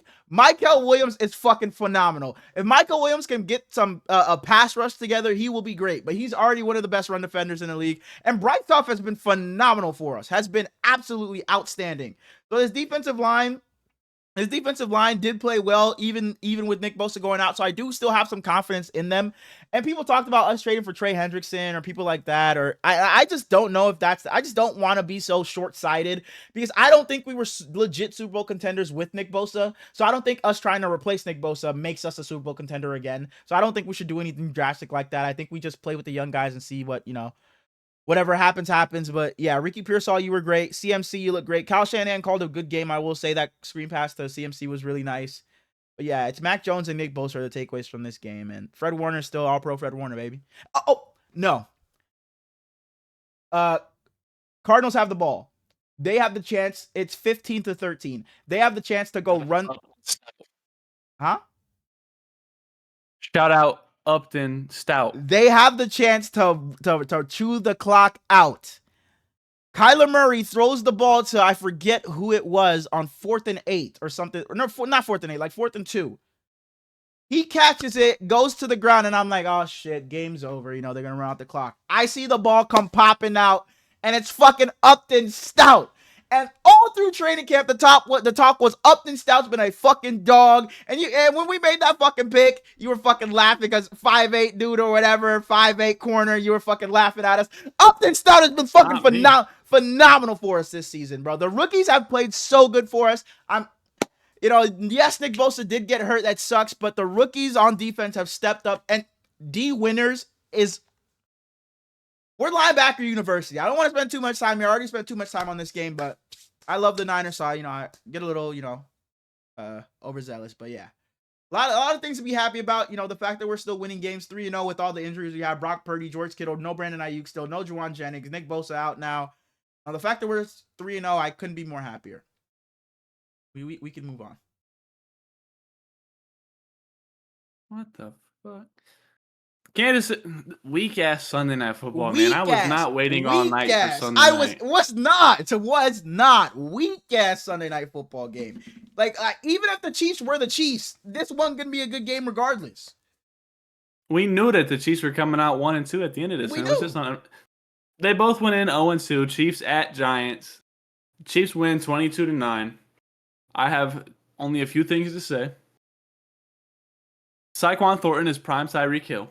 Dude is a fucking dog. They throw it to him, he catches it. They end up saying it's not a catch, it's not a touchdown. And went right Very back next play, and he's down on the 1. I thought it was a replay. I literally thought it was a fucking replay when I saw the ball in the air going to him again. Because I was like, no way they just did the same thing and just threw it up to him again. But bro, Patrick Mahomes loves him, so hey, it is what it is.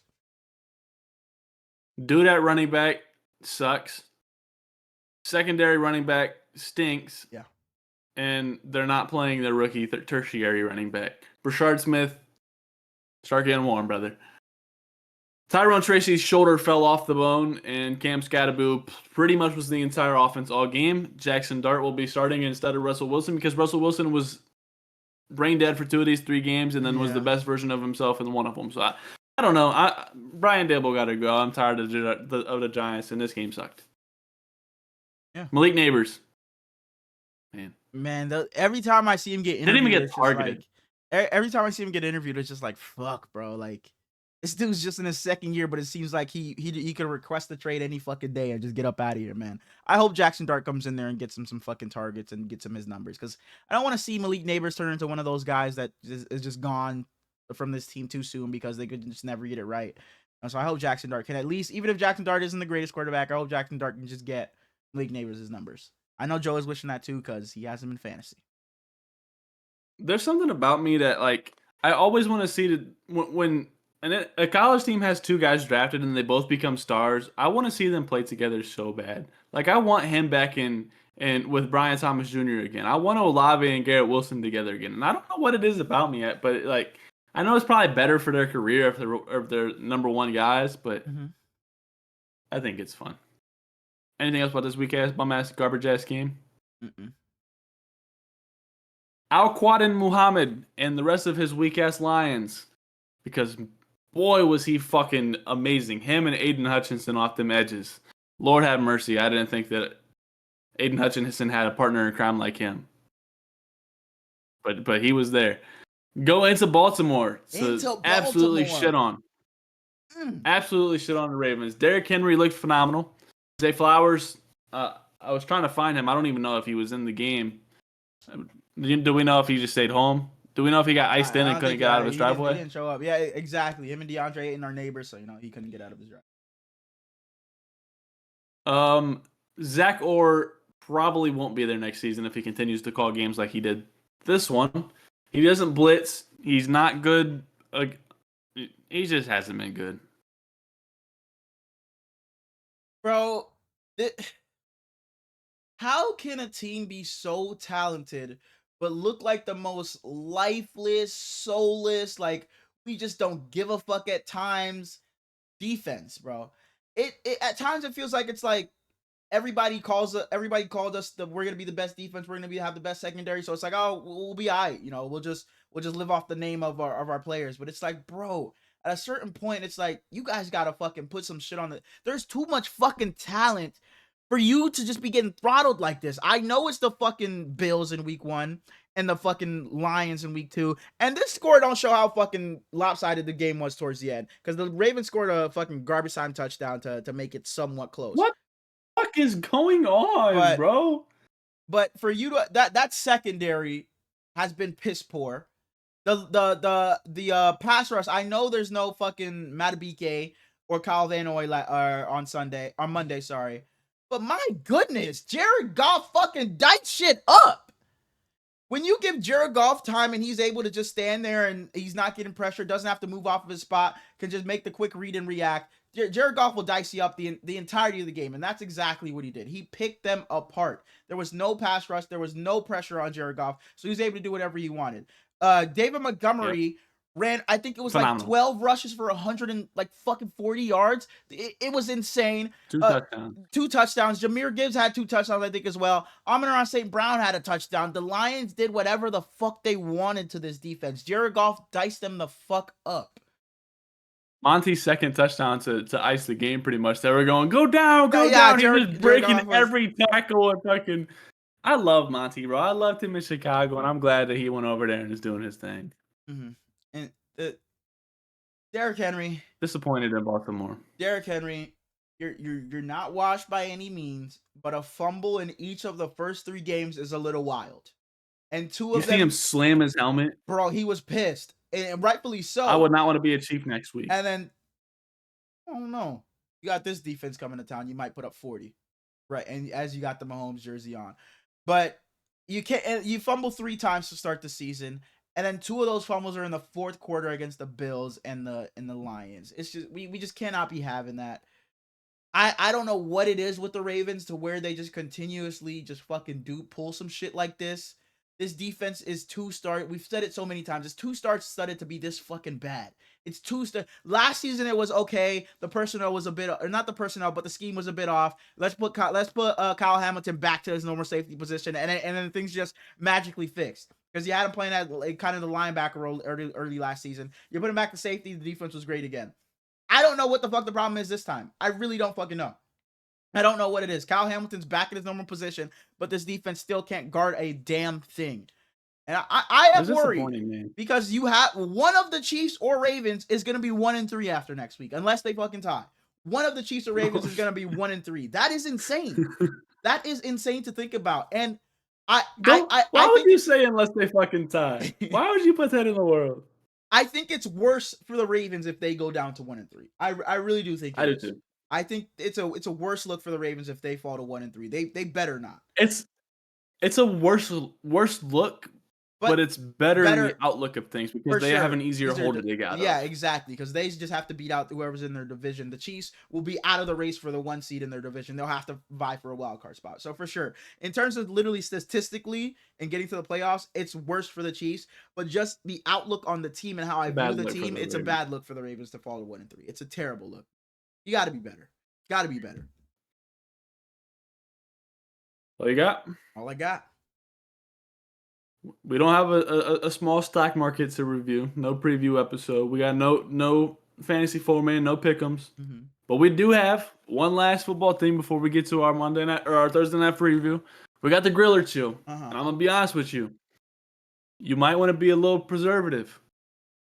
Be honest with you. Okay. They're all a little spicy, so you can use it wherever you want. Okay. Just Okay. first, we just talked about the Baltimore Ravens and how, that hole they might have to climb out of. But the Cleveland Browns will finish second in the AFC North. Oh my gosh, bro. Just because it's the first one, I won't fucking grill it, but this is some jackass. Why? Steelers suck. No Joe Burrow. That's what I was Bengals gonna are going to say. be Since I bad. have to find a reasoning, I guess because what we've seen in Jake Browning in this 1.5 games or however long it's been has not been good. He's thrown like 5 interceptions since he's taken over for Joe Burrow. The Steelers were neither of us are fans of. I just don't think there's much going on over there. And if the Browns can just get something out of their offense, just something. Maybe it happens when they switch to Dalen Gabriel or Shadur Sanders. When they switch to one of the two, maybe they just bring some juice to the offense and maybe we can see this team be a bit more competitive. But when you have an all-world defense, the best player in the world, regardless of position, and Myles Garrett on that side of the ball, I guess I can understand why somebody would say this. Obviously not first because the Ravens, no matter what happens, will get there. But better than the Bengals and Steelers. I could see it. I could see it. You gonna chill on this one? I'll chill. Strictly because it's the first one. Secondly, the current Brian Thomas Jr. we're getting is completely fake. He will be back to his last year self. Okay. By week 6. Oh, okay. And be a top 10 receiver on the season. Okay. Okay. Yeah. I'll absolutely chill on that one because now maybe I should have grilled the Brown shit. But no, I'll absolutely chill on that one. I thought you were gonna say this is the Brian Thomas year 1 was a fluke or whatever. Then I was gonna have to grill that one. But yeah, I think he gets back. He gets back to form. I don't know what the fuck is going on. He's looked atrocious through 3 weeks, but I think he gets back to form. Gets back to being Brian Thomas Jr. I'm gonna be honest. I tried to set you up. I was hoping you would grill one of them. I should have came a little spicier instead of Brian Thomas on the second one. Yeah, the Brian Thomas one was. But I do still believe in this third one. Oh my gosh, it's fucking Mac Jones, bro. It's Mac Jones. The San Francisco 49ers are 3-0. Uh-huh. The Arizona Cardinals, Seattle Seahawks, and Los Angeles Rams are all 2-1. Mm-hmm. Regardless of what's happened so far, regardless of what happens the rest of the season, the Seattle Seahawks will win this division by at least 2 games. Oh my fucking God, that is one of the worst things you've ever said. That is genuinely one of the worst things you ever. Not even beating the Niners or Cardinals out. You said winning the division by at least 2 games. Absolutely not. Absolutely not. First of all, the Rams are probably going to win this division. The Niners will probably be second. We're 3-0 without Brock Purdy. George Kittle played a series and a half. Brandon Ayuk hasn't touched the field yet. Jawan Jennings has been in and out. Absolutely not. The Seahawks are finishing third, I think, in this division. I think they beat out the Cardinals. I just don't think the Cardinals stack up with the rest of the teams. I could see the Seahawks in a world even passing us, but being first, even if they did get first, something happens to the Rams and they don't get first by 2 games. Absolutely the fuck not. I think that is insane. I think that is insane. Insane. I'm grilling the fuck out. I'm charring that. I'm burning that to a fucking crisp. Absolutely not. Absolutely not. We haven't had I don't so know, many man. all-pro players. We haven't had so many all-pro players, and here we are still 3-0. Here we are. Their defense is legit. JSN has been phenomenal. Their run game is good. They have good play callers. And they have a top 29 quarterback in all of football. Let's just say that for Sam anybody. Darnold has been really good so far. The Bills have a top 32 quarterback in football, bro. It's like you can just say that for Well, fucking no, anybody. you can cut it to like 30 and 29 because Joe Flacco's like last. Who down there with Flacco? Oh man, let me show. not $60 million man. Tua. Russ. Good. He'll be down there. Bo Nix. Good. Just because he's not established, I guess Spencer Rattler would be down there. Not that he's bad or anything, but just because he's not established. Okay, yes, sir. But back to that fucking bullshit ass shit you just tried to fucking sneak by us. Absolutely the fuck not. The Seahawks aren't finishing first in this division, and not by no damn 2 games. Fuck no. Fuck no. I'll be damned if the Seahawks win this division. Can I say something that I don't think? Can I say something that you're gonna hate? Yeah. No Nick Bosa. I think y'all get last. That is also idiotic, I think. Because when Nick Bosa was out, our defensive line still played phenomenal. Bryce Huff has been amazing for us. He's had more pressures than Nick Bosa this season. Michael Williams has been great as well. Watching the tape on Michael Williams, he's been great. I said I don't think we go out and trade for another edge rusher because I don't think we're contenders with or without Nick Bosa. So I don't think we should panic and go find somebody. But even if we do, go ahead. What? Keep going. No, I'm not interrupting. Keep going. But like I said, our defensive line and Robert Saleh may be the best defensive coordinator in football. I think we'll be just fine on the defensive side of the ball because we also still have, I call Myles Garrett the best player in the NFL. We have maybe the second best player in the NFL in Fred Warner. So we'll be all right. And George Kittle hasn't played since the first fucking series of the season where he caught a touchdown pass. Brock Purdy hasn't played since week 1. Brandon Ayuk has not touched the field yet. Jawan Jennings has been in and out. We'll be just fine. Go ahead, though. Do y'all got Kyler? And that puts a wrap on things. do you have anything else, actually? Thursday Night Football. We got the Seahawks at the Cardinals. Give me the Seahawks. Give me the Seahawks in this game. I'm not a huge Kyler guy or Cardinals guy. If Marvin Harrison is looking like that, that's another thing. You talked about that drop he had in the end zone. That drop he had wide open across the middle of the field was 10 times worse. I mean, nobody around him, and then Fred Warner just stands over him like, come on, what are we fucking doing? But yeah, the Seahawks defense is going to be way too much for Kyler Murray and that offense to handle. No James Conner going into this game too, so I think it's going to be way too much for the Cardinals. Give me the Seahawks 27-17. Cardinals, all right. Well, we appreciate you guys tuning in. I'm probably gonna take the Seahawks, but like my mind tells me to take the Seahawks, my heart tells me to take the Cardinals, and unfortunately, it's in Arizona, so I'll be going with my heart. Give me Kyler. Go with your heart a bit too often on this fucking podcast. But we appreciate you guys tuning in and watching. Sorry for the little hiatus. We'll see you guys for the preview episode and Thursday night review on Friday. We hope you guys enjoyed. Tell someone you love them. Tell someone you love them. Absolutely. Go down, like, comment, and sub if you haven't already. Head over to the TikTok, Twitter, and Instagram social love over there. And we'll see you guys in the next one. We appreciate you guys. Peace.